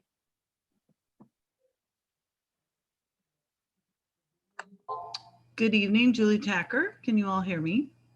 Yes. Thank you. I am on land use, and I am the only no vote for the project, but that's not because of the process that you're going through. What I'm hearing tonight are misrepresentations. The project has not been approved. The project has not been appealed. What's happening is that it's going to the hearing officer and that it is recommended for approval, meeting all conditions required by the county. I don't like as-built projects. That's why I voted no.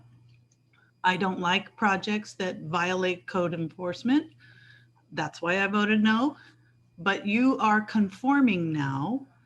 The project will conform to county code.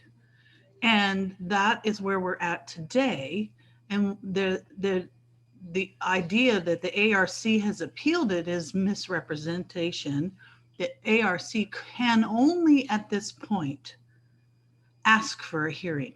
So they're taking it off consent to be heard. It's not appealed. It's not approved. There's a process. So I just wanted to make that clear. I hope Carrie Brown can maybe reiterate that. The applicant is doing what they can to make it conform to the codes, and these people will have their project within the county's rules. So good luck to you. I hope your board, your council approves it, as the land use committee did, because they are going through the gyrations required. Clearly, they didn't know that adding a deck would violate county code, and now they're going through what they have to do to make it allowed and make it safe. So good luck to you all. Thank you. Thank you. Thank you. Yep. Okay, any other public questions? Lindy. I just thank you, Julie, for explaining that so clearly. This seems like a very confused permit from the fact that it got red tagged and stopped for some time. I guess I feel that if the homeowners association or the ARC, the Cabrillo opinion is that you can meet some of the rational requests that it sounds like they've done. I haven't really heard if there's animosity or if the miscommunication or why things are, why the fire department hasn't, CAL FIRE should have already looked at it. I just don't have enough of that information, but I think you're being asked to meet most of the requirements. And so I would say that's good. I hope. Yeah, I can answer that. The CAL FIRE doesn't review a project until you submit for an actual building permit. So since we're going through the planning process right now, which is basically a feasibility study to make sure it conforms to setbacks and that it conforms to the general requirements for the neighborhood. You actually get into the construction portion of it, how it's connected to, how the members are connected to each other, how it's connected to its foundation, how the guardrails are designed, and the fire, how it's built for fire resistance. That comes when you actually submit full construction drawings, which those will be coming, after we get the approval from planning. That will get submitted to the county building department. Then it goes to CAL FIRE. CAL FIRE will review and say, okay, this looks good, but you guys missed this. You need to change something here. If we do have something in that doesn't meet their fire code. So that's when that portion of the project gets reviewed, not necessarily at the planning portion.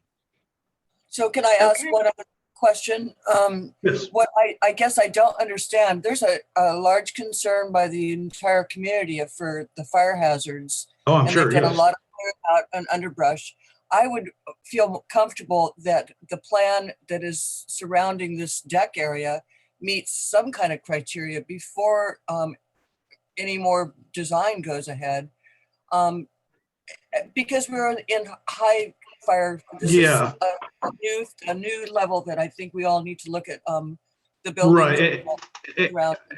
Yeah, I understand where you're coming from there, and we have given that thought. Because the structure being built already, looking at it right now, I believe with my experience that it does meet the requirements for the fire code. Now, if I'm wrong somewhere, CAL FIRE will address it, tell me what needs to be changed, and then we'll put that in our construction drawings. But initially, like I said before, this is built with heavy timber. It's all 4x or 6x material. And again, the decking is going to, I know you're probably, what does that mean? Well, heavy timber is you build with 4x framing members minimum, which would be like a 4x4 or 4x6, thicker material. And then your decking cannot be anything less than 2x material. Say 2x4 or 2x6 redwood. You can't go less than that 2 inches thick for the actual decking. Well, in this case, we're using Trex decking. So that's a fire resistant material right off the bat. So we're not worried about the decking. And the frame itself is heavy timber, which is the 4x or 6x material. So initially, we've already kind of looked at that. And so as part of our submittal to the planning department, we in our description of the project, we described what the existing structures consist of. Okay. So yes, we kind of addressed in the beginning, but we're not getting into the nitty gritty of it until we actually have to provide the construction documents. Okay. Perfect. Any other public comments? All right. I don't see any hands. Let's go back. Any other final comments from the committee? No. Can I get a motion? I'd so move.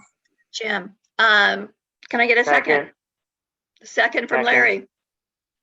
Can I get all in favor? Raise your hand. Opposed? I would like to abstain.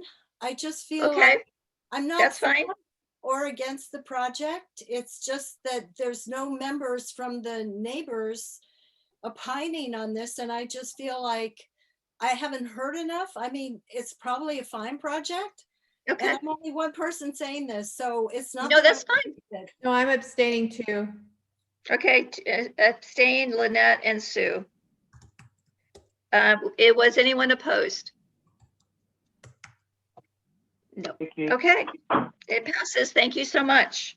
Thank you.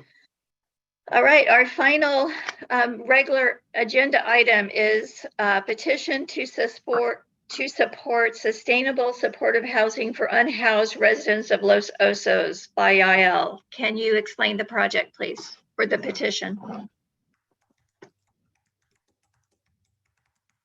First, thank you so much. It's not by Yael, it's by the unhoused resident. No, you're the chair. That's why you were called. Right, but okay, thank you. Well, as I said, we are gonna present moral solutions to the unhoused situation, the homelessness situation in the county-wide, every area in the county. So the county admin presented back in May plans for the Board of Supervisors based on recommendations that were put together by the county homelessness oversight committee. And there were quite few very extensive recommendations, but for some reason, admin and the Board of Supervisors opted to only choose to recommend funding and support for 3 safe parking that allow for people to park safely from 7 p.m. to 7 a.m., which in 3 locations throughout the county, which means during the day they don't have a safe place to be. There is really not much connection to services, and then we thought that that was not enough, absolutely not enough. So we discussed additional options, and we recommending in the petition to have sanctioned encampments, which are an area where the unhoused, either cars or in encampment, i.e. in tents, can safely stay and receive services. The most important thing is receiving services. And the other very important thing is that it's the areas are fenced and gated and vetted. So people are both receiving services and are both safe inside. And then the community is also safe because hopefully the unhoused will not be parked or living in an encampment, unsanctioned encampment. We essentially are proposing the sanctioned encampment, which is a temporary solution. While it's pretty effective, it's temporary. And we also, in addition, are proposing to support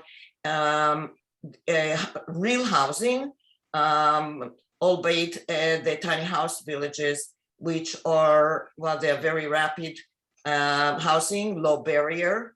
They're also way less expensive, and from the construction point of view, and also from the service and the management, both basically from the management, because they are mostly, yes. Yael, so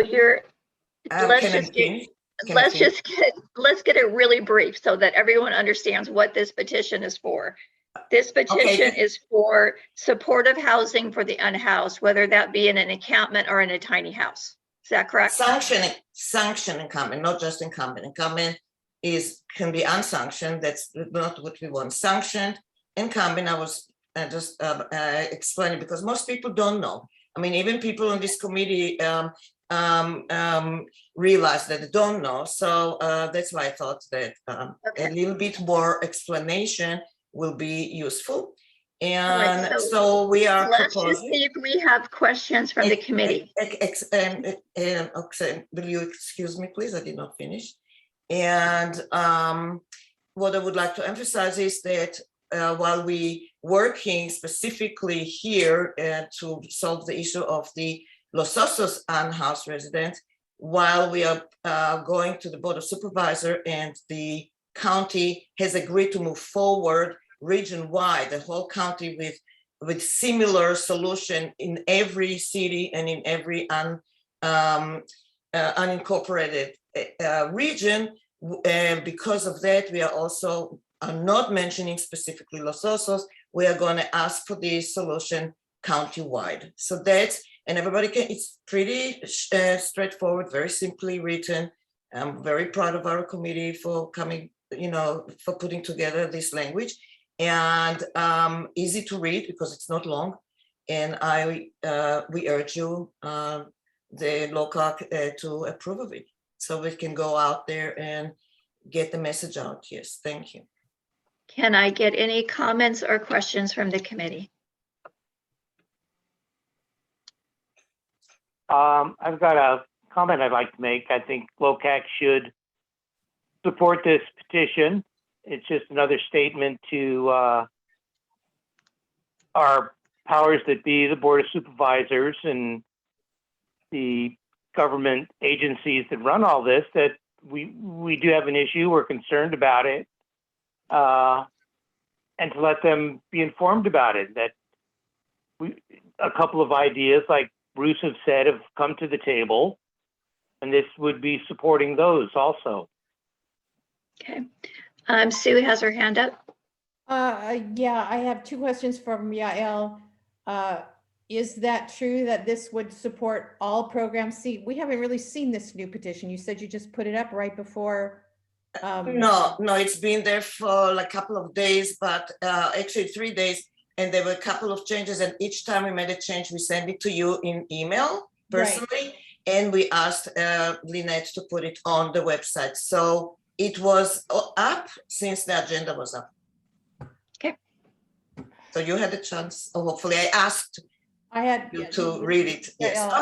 I had a lot of chances. It's just, it gets confusing with all the things coming in. It's okay, I understand. No need for. I personally don't know what the final thing is, and my question is more about, Supervisor Gibson was talking about the urgency and the need to find a place for the people that are in the Palisades right now. And it sounds like an encampment is someplace that they could go sooner, rather than the houses would take a long time to get permitted and built and all. And would it be better to concentrate on something, even if it's transitorily temporary? Would it be not more important to concentrate on that now, because the issue is urgent? And the first paragraph is talking about sanction encampment as more immediate while temporary. That's the first thing, that's the first sanction. And so paragraph, as I said, you can open it, just click the link I put here. It's really very concise, very clear. Don't click on that, everybody down, click on this, and you'll see the petition. So we are distinguishing between immediate, temporary, which is the sanction encampment, and then we are going to, but to solve homelessness, you need housing. Encampment does not solve homelessness. It just takes a temporary reprieve where you can do something, you can provide services, you can help people. Okay. Excuse me, I was asked a question. Excuse me, Chairperson. And my question. Thank you, Yael. Oh, that's great. That's all I wanted to hear. Thank you. You're very welcome. That's all I wanted to hear. Sandra, you're up.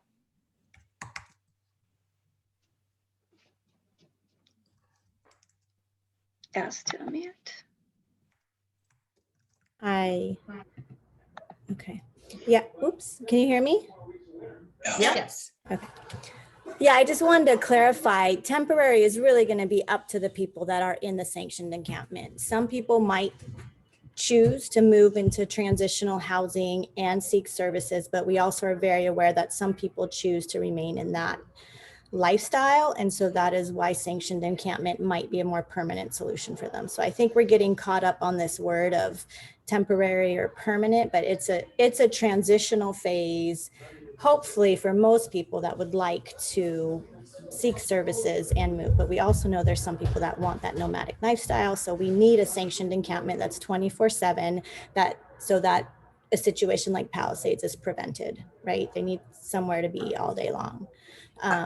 As far as what I'm understanding for the committee, right? So and I want to be clear, let me just finish. I think less talking right now and allowing other people to speak will be good. So it's a near-term solution and the long-term solution. So I don't think one prevents the other from happening, but that both need to be happening, right? Because until long-term solutions are available, we need near-term solutions. So they're not exclusive of each other. And as a committee, we're asking for both. We're trying to push for both at the same time, and one does not exclude the other from happening. So I wanted to clarify that. Thank you very much. Yael, it's not your turn. It is Lynette's turn. Okay, thank you. Thank you. Thank you. Yes, I support this. I've heard the stories from the church, from the community center, from the library.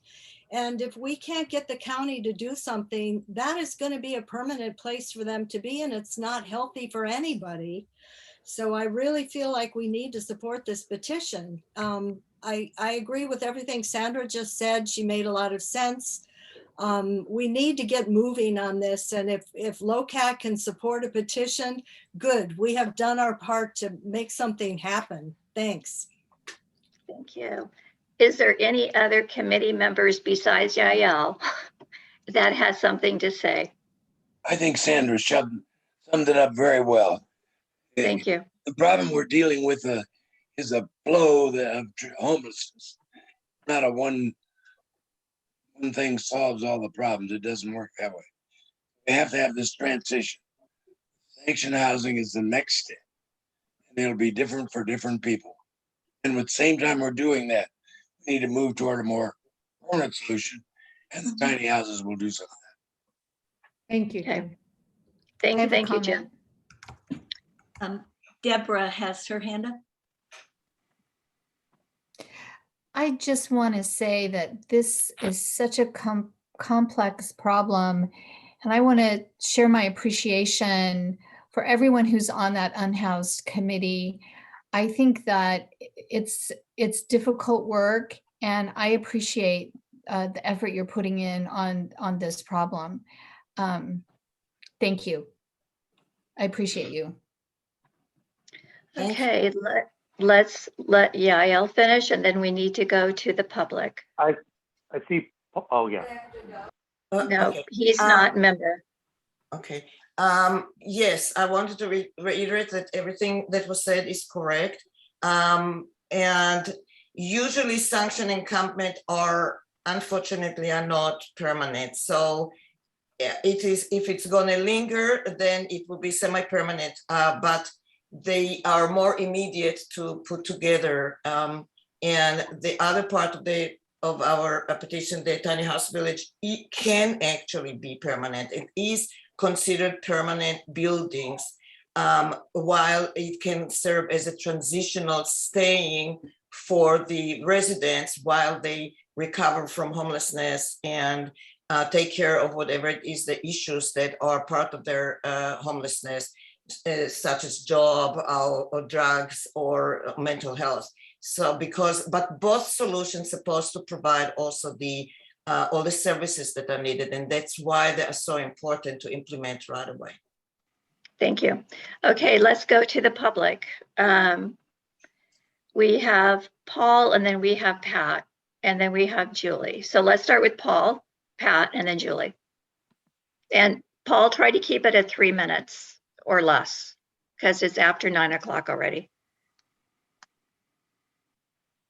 He needs to be unmuted. Yep.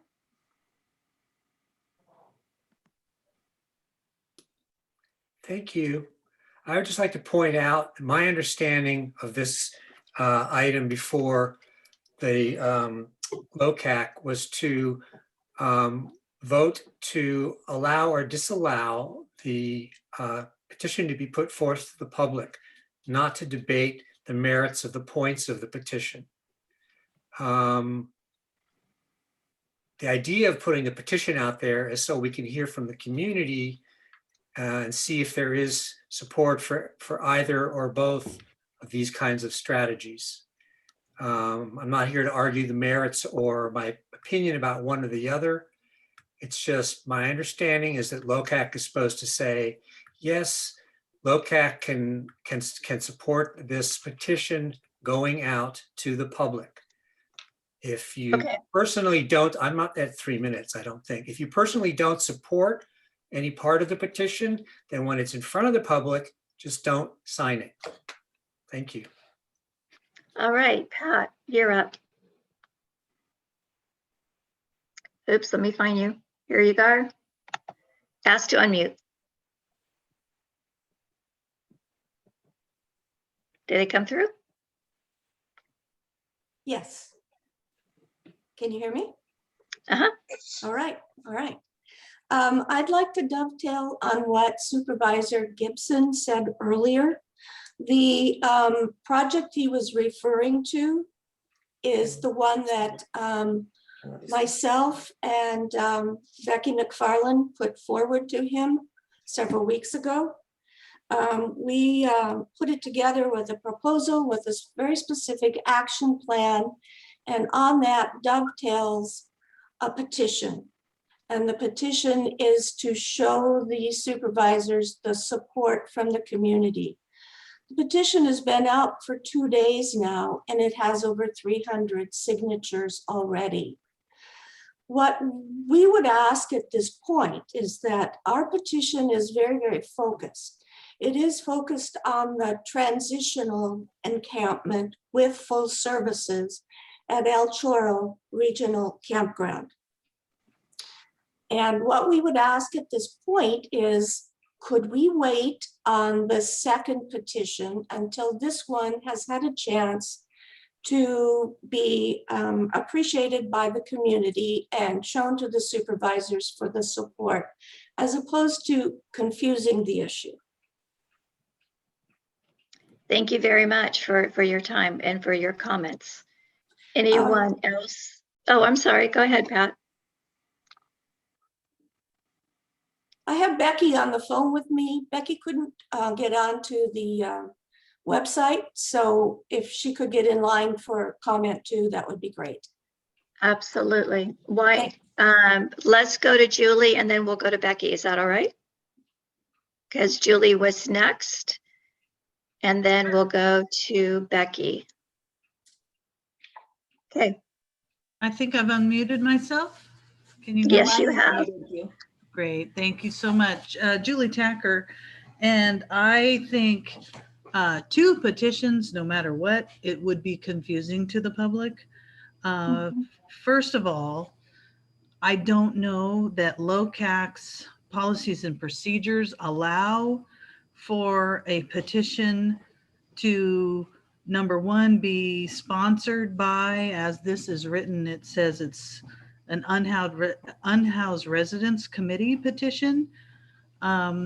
Surely Locac yourselves can support a petition as individuals. You can all sign it, but I'm worried about the process right now, in that Locac itself should not be sponsoring a petition. A Locac committee shouldn't be sponsoring a petition, excuse me.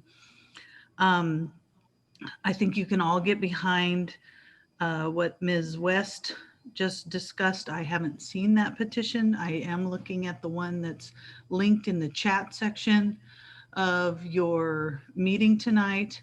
And while the verbiage is all, positive, and I think it's worth supporting, I think having a second petition is confusing to the people. And I will look for the other petition to see that the community unites behind one.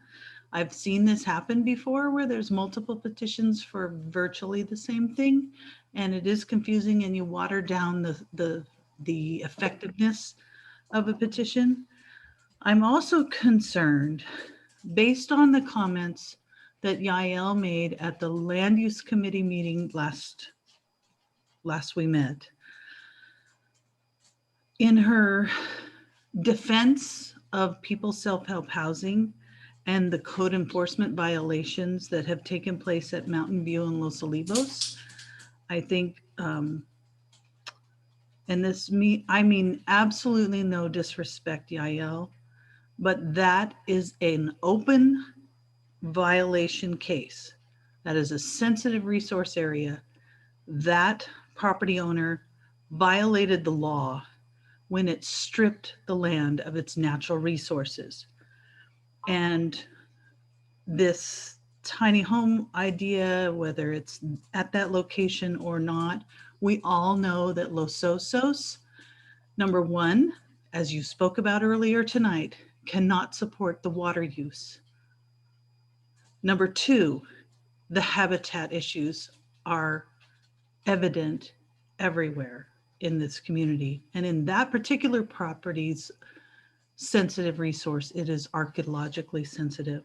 So my concern is that Locac might be misconstrued in supporting this land use violation if they get behind a petition that, I'm sorry, has Ms. Corin's face on it. So I would ask that you do not support this at this time. At this time, it's not that it's without merit. Do not support it at this time. Let the petition that's already on the streets gain support, and if necessary or somehow needed, that some other petition be started, considered. Ms. Corin can start it herself and you can all sign it. Okay, we're at time. Thank you so much, Julie. Thank you. Thank you. Okay, the next is Becky, and I think we get to Becky through Pat, correct? So if we unmute Pat, then we can get Becky. Okay, Becky, go. Okay, can you hear me okay? Mm-hmm. Yes. Okay, yes, I agree with what Pat said. We've worked hundreds of hours on this proposal we had and have been planning. We've had our petition written up for weeks, just waiting, because of the sequencing of how we were presenting to supervisors and things, but it is up and going.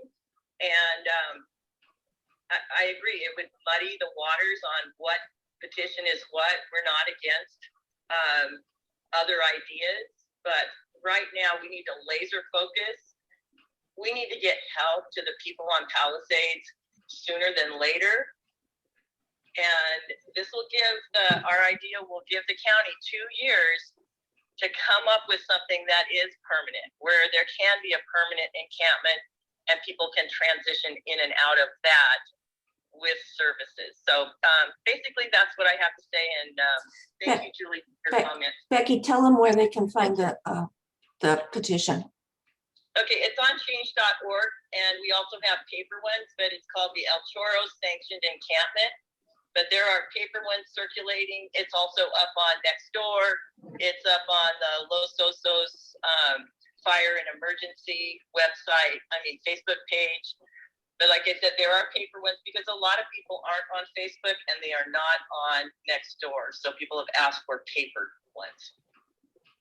Okay, thank you so much. Next up is Javi. Can you guys hear me? Yes. Yes. So pretty much what we are asking is just give us some time to get this petition going. This is the short-term solution. We already talked to Bruce about making it and giving him time to find us permanent solution.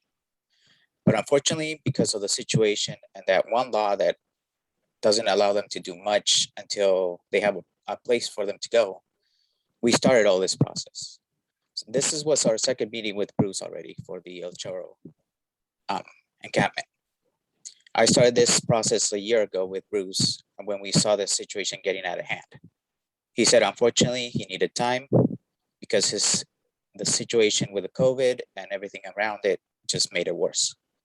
So once we came out of COVID, we had another meeting with him. We presented El Chorro Regional Park as a temporary 2 years. Then we were going to start the supervisors. Unfortunately, we had to get going with the petition before we had time to finish with the supervisors. So right now, what we were asking is you give us about 60 days to see where this petition goes. We're not saying that we're not open to more suggestions. We just need some time to let one petition, one solid idea get momentum, or we're never going to get anywhere. That is all I have to say. Thank you very much for your time and your comments. Robin McPeak, please. Yeah, good evening. I agree with the comments that have been made. My question was, why a petition? Why not a letter? That's what Locac and its subcommittees, that's how it usually communicates with the Board of Supervisors. And I think a second petition will confuse people. And I think it also makes could make Locac and the Unhoused Committee seem unnecessarily petty to do that. I would recommend a letter. And that's what I have to say. Thank you. Thank you, Robin. Any other public members? Okay, let's go. Paul has something. Okay. Paul has his hand up. I am coming to you right now, asking you to unmute. Thank you. Don't be yelling at the chairman here. Yelling, I just waved my hand. I'd like to point out that the petition that was put together after much hard work, both on the ground and working together by the Unhoused Residents Committee, it's quite an insult to say that it just has the face of Yael Coren on it. Yael Coren has been a great leader and inspiration, and I would like to point out that had it not been for Yael, there would not have been the Unhoused Residents Forum, nor would there have been a committee that was approved by Locac to do some good. I would also like to point out that the petition put forth by our committee does not specifically mention Los Osos. So to equate it with the People Self-Help Housing's code issues is completely irrelevant.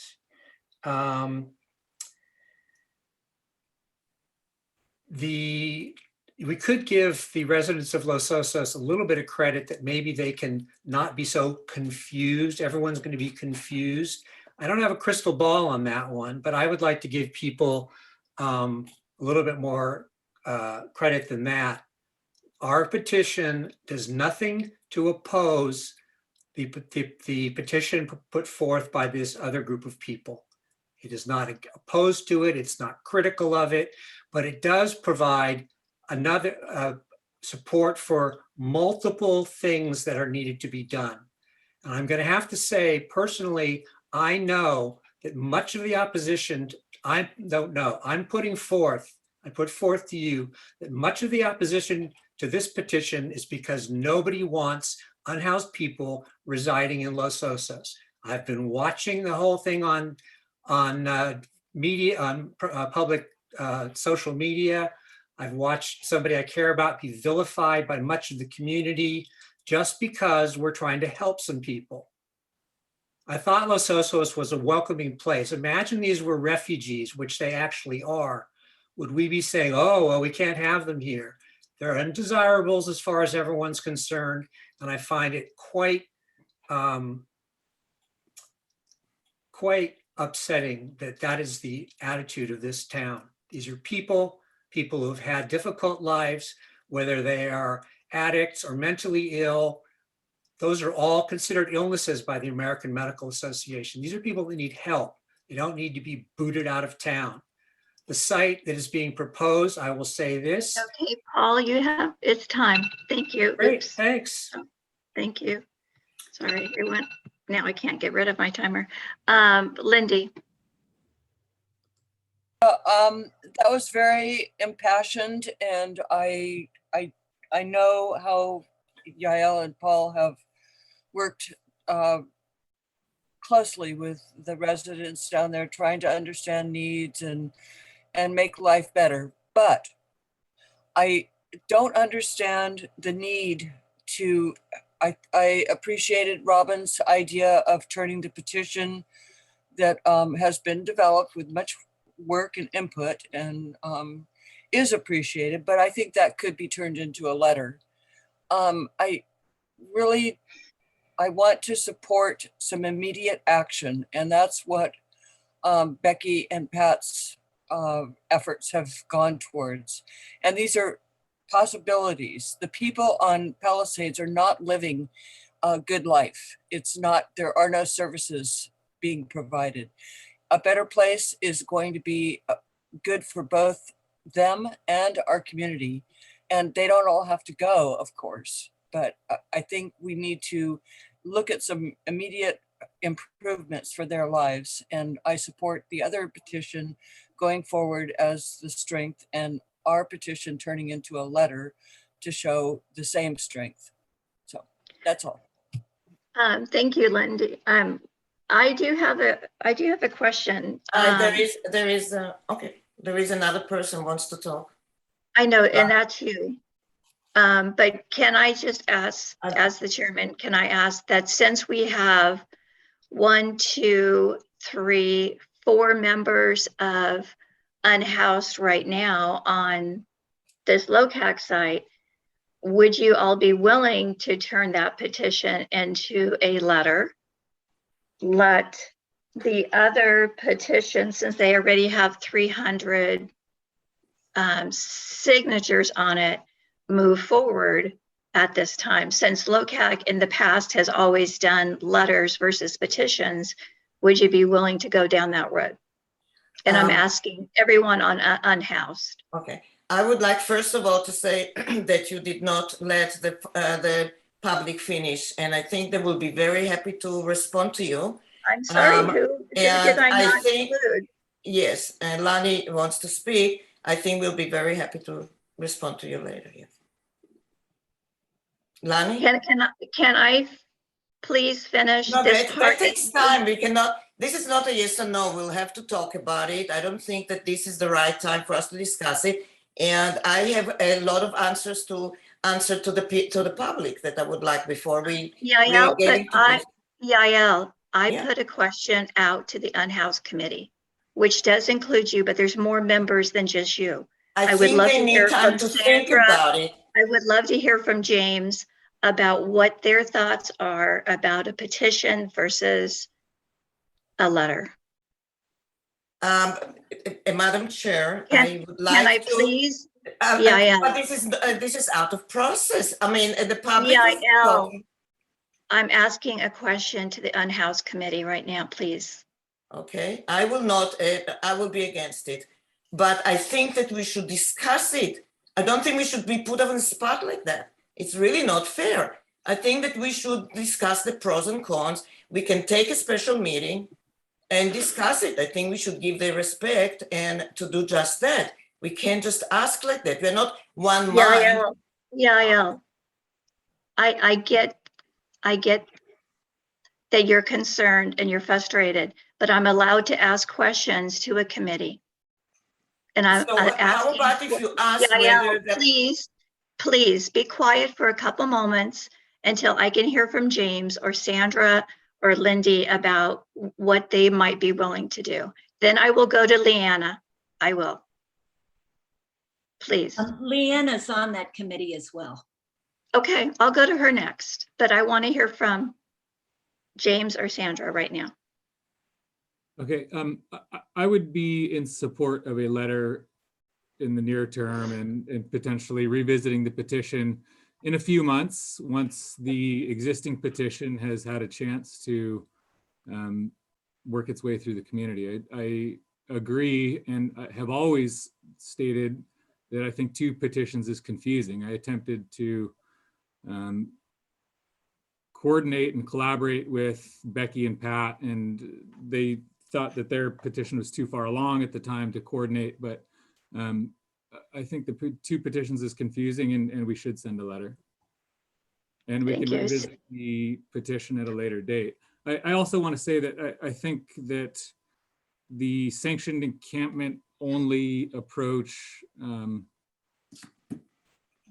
may send the message to some that, you know, it's just an attempt to get the unhoused residents out of town, and it's not really a holistic approach to solving the problem, which includes providing solutions that allow Los Osos residents that are unhoused to stay in Los Osos. Can I answer also for my role? No, not yet. Sandra, is there anything that you could add? Yeah, and also Jim's on the committee too, just so yes, you know. and I want to hear from Jim also.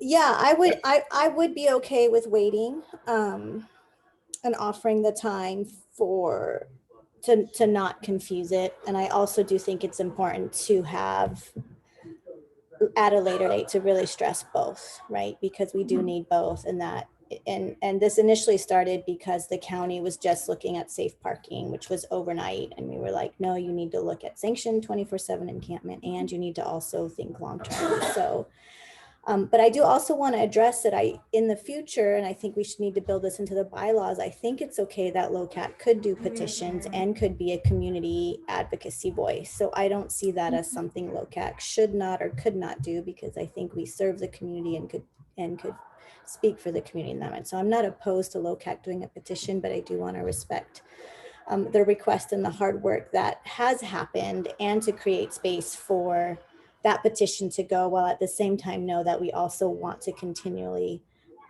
look for long-term solutions and other sanctioned encampments regionally. So yeah, I would be okay with the letter at this point. Thank you very much, Jim. Yeah, I agree with Sandra. I think it's a little unfortunate we kind of couldn't come together. I appreciate how it happened. I think the issue that our committee is trying to make, the point we're trying to make, at least two pieces of this that need to get attention. One is the sanction encampment, but that's only one piece. The second piece is this tiny village, this tiny house. There needs to be something beyond the unhoused. And I think that's what the petition, our petition shows. I don't think we lose anything if we turn that petition into a letter. And I would be okay with that, because I've often felt, just as James says, that two petitions is just too confusing for most people. Thank you very much, Jim. Can we unmute Leanna Erickson, please? Thank you. I'm sorry that there is a conflict between the two petitions. I think a letter might be appropriate, but I don't think we should drop Yael's or the unhoused resident subcommittee petition. And I know it's confusing for people, but I feel that the proposal to use El Chorro it's written by privileged people who have automobiles and no major health problems. It could only be a very temporary solution, a few months. People out there would be exposed to weather. It can be very windy. It can be very cold. It is not easy to get across Highway 1 at that point. It's a long hike back up into the campground.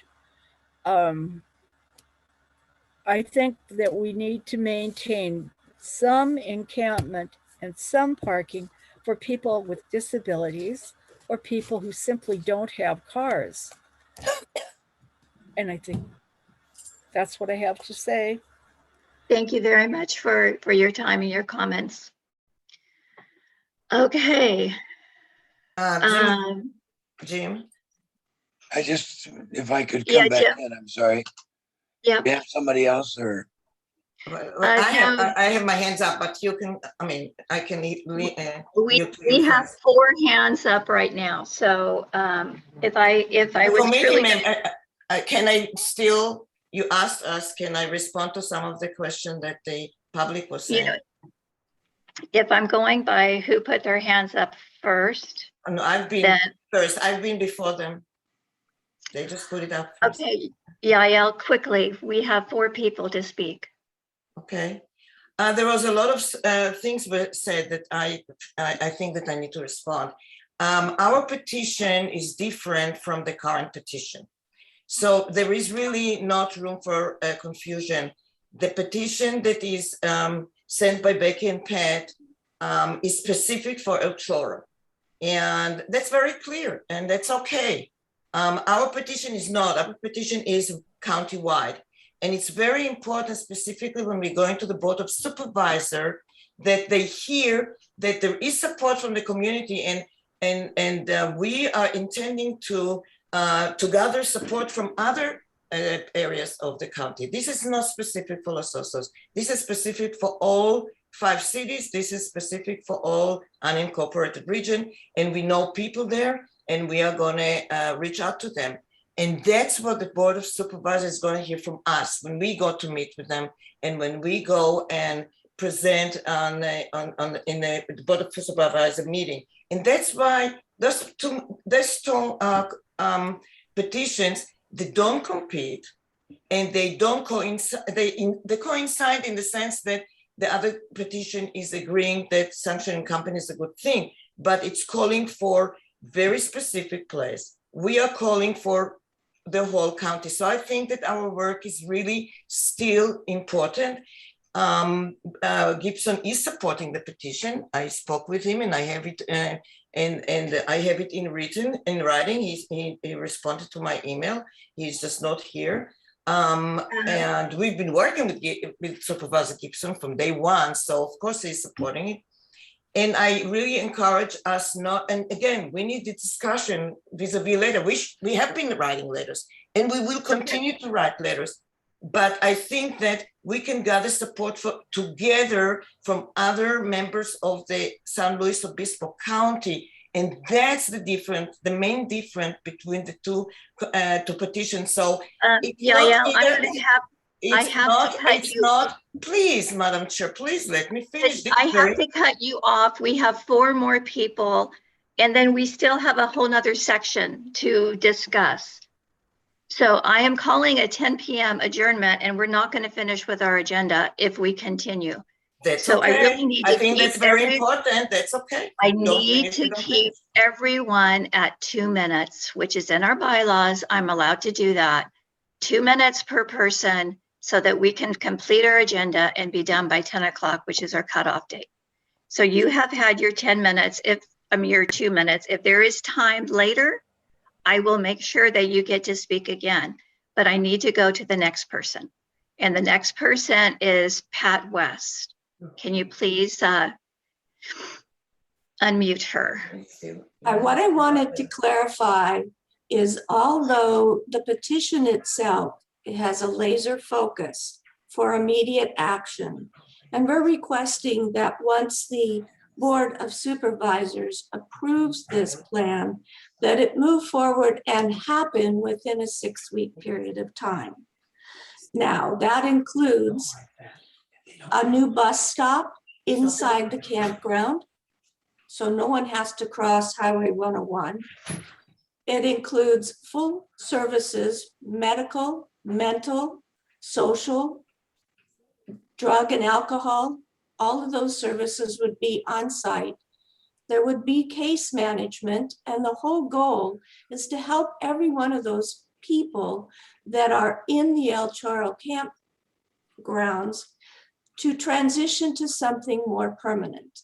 And if that eventually is a tiny house that we hope won't take too long to happen, that is great. And it says that right in the total proposal. The proposal that all of the supervisors have received is a 4-page proposal, and it has 13 action steps to it. And it very specifically says, this is temporary, this is transitional, this is to give them better services immediately while we continue to look at long-term plans that Yael has been working so hard on for so long now. And the setback with the property is a real bummer, and we hope that she can move it forward and the whole committee can continue to work on some good ideas for long term. But this is a initial plan.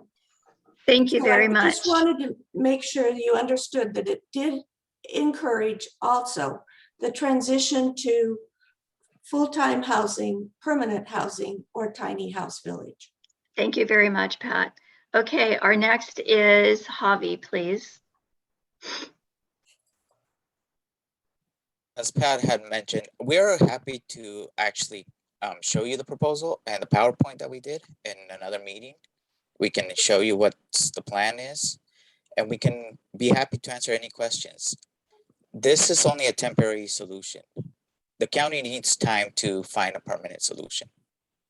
Unfortunately, right now they're coming out of COVID and finances are tight.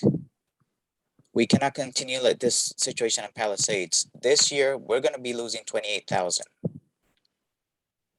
The church is going to be losing that much money because we can't have our festival.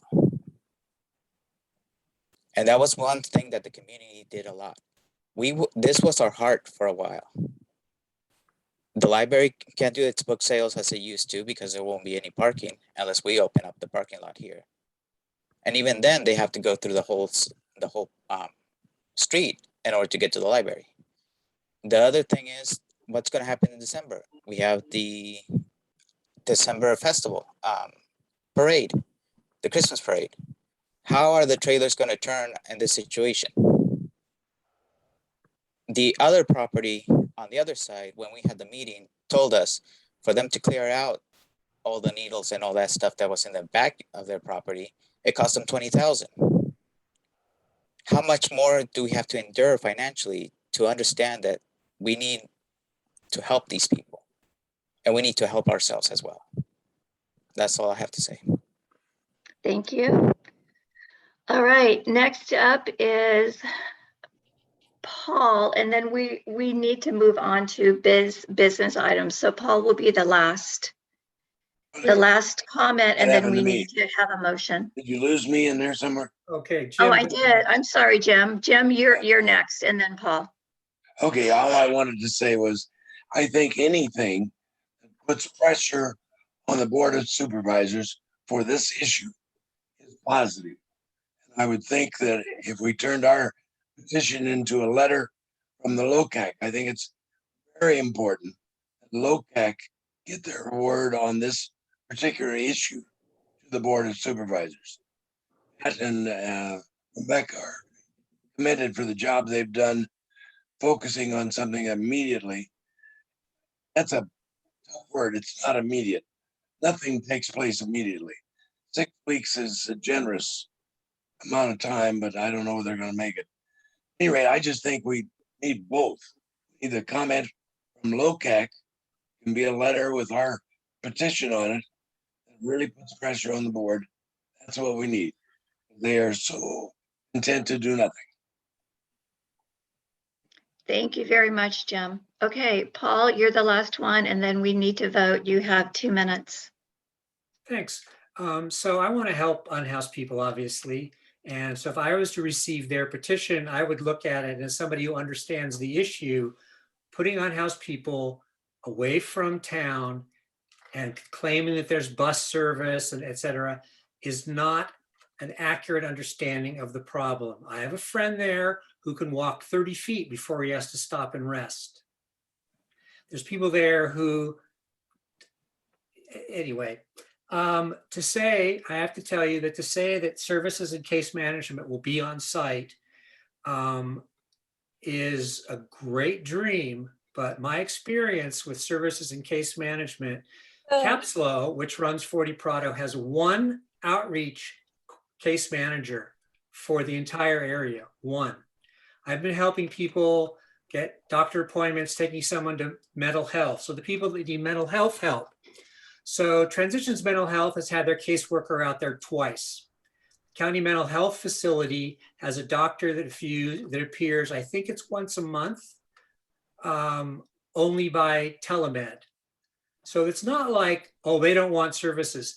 To say that these services are just going to miraculously show up, you need to find some money to give the county to pay for those services. When we were at County Mental Health complaining about an issue, someone behind the counter said, yeah, you're right, call the supervisors. We don't have any staff. So I don't understand where this magic is going to happen, where suddenly the county is going to have all these services to provide. You are missing the point. Okay? So as long as we're talking about merits, you need to bear that in mind. So what you're all saying is don't give people a petition where they can say, we like the general idea of doing this. Give them a petition where they have to approve something that has been shown in past. Okay, Paul, your time is up. Not work. Paul, your time is up. Thank you. All right. I would like to say just one sentence. Just one sentence, please. No, we are done with Three. committee comments. We are now going to take we're done with public, we're done with committee comments.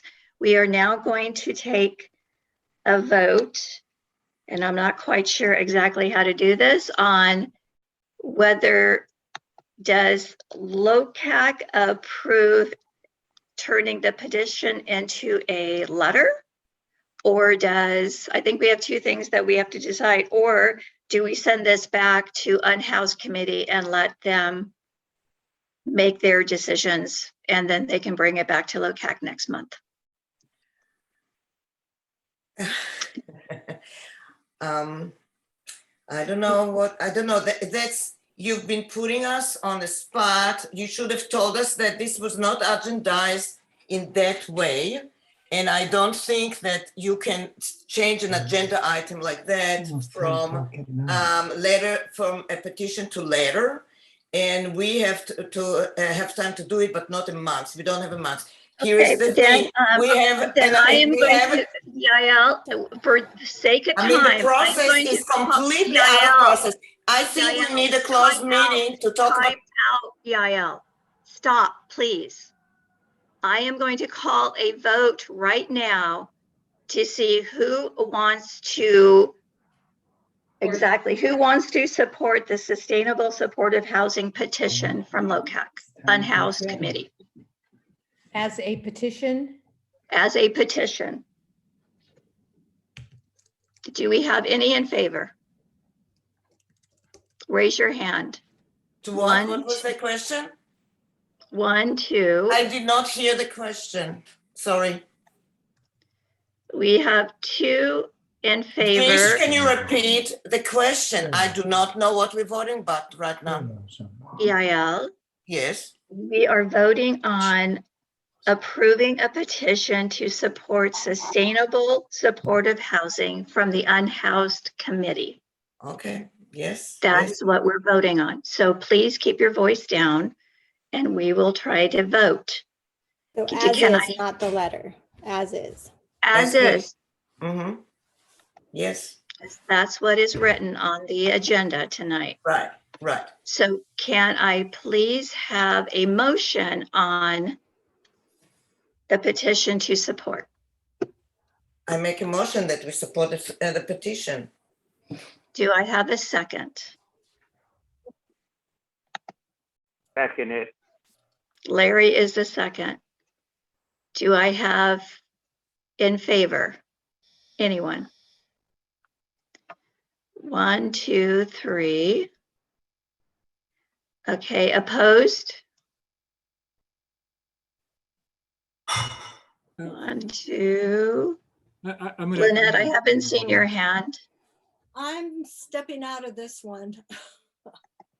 I really don't know what to do.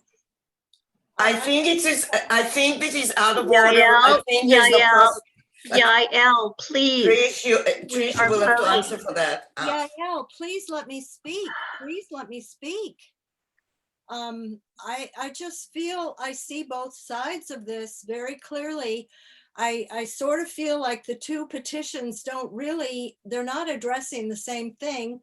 I think a letter from Locac would maybe be more effective actually than trying to get signatures on a petition when there's already a petition that's got a bunch of signatures on it. So I'm not really saying no to this, but I'm hoping I will, say, let's do a letter.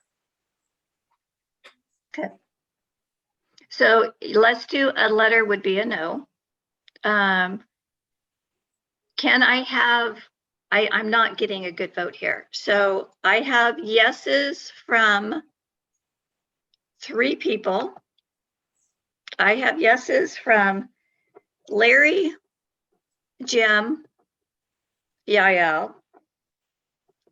I have a abstain from Lynette. And Sue.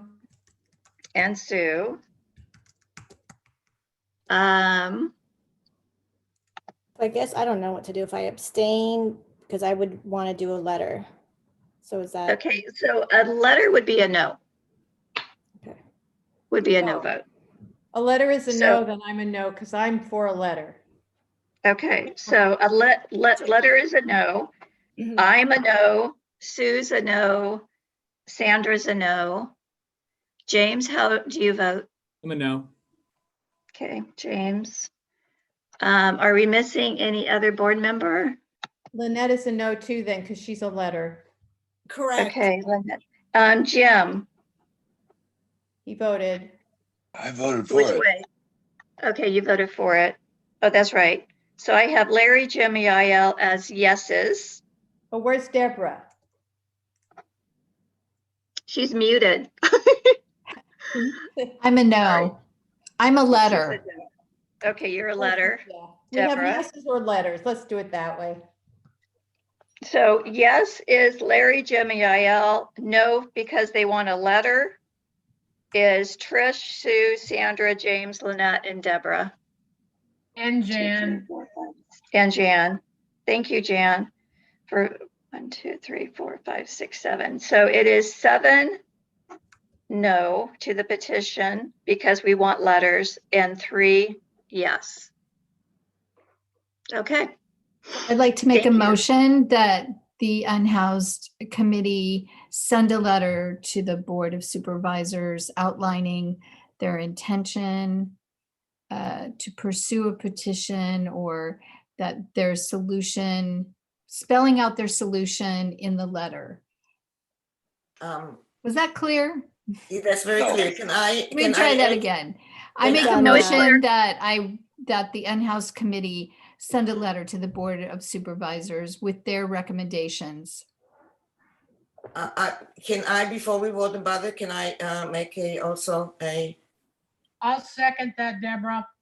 okay, before we vote, I would like to say that we will be happy to have the petition in a later time as well. So I'd like to have the assurance of Locac to revisit that in a, not 60 days, in the next meeting, in the next month, okay?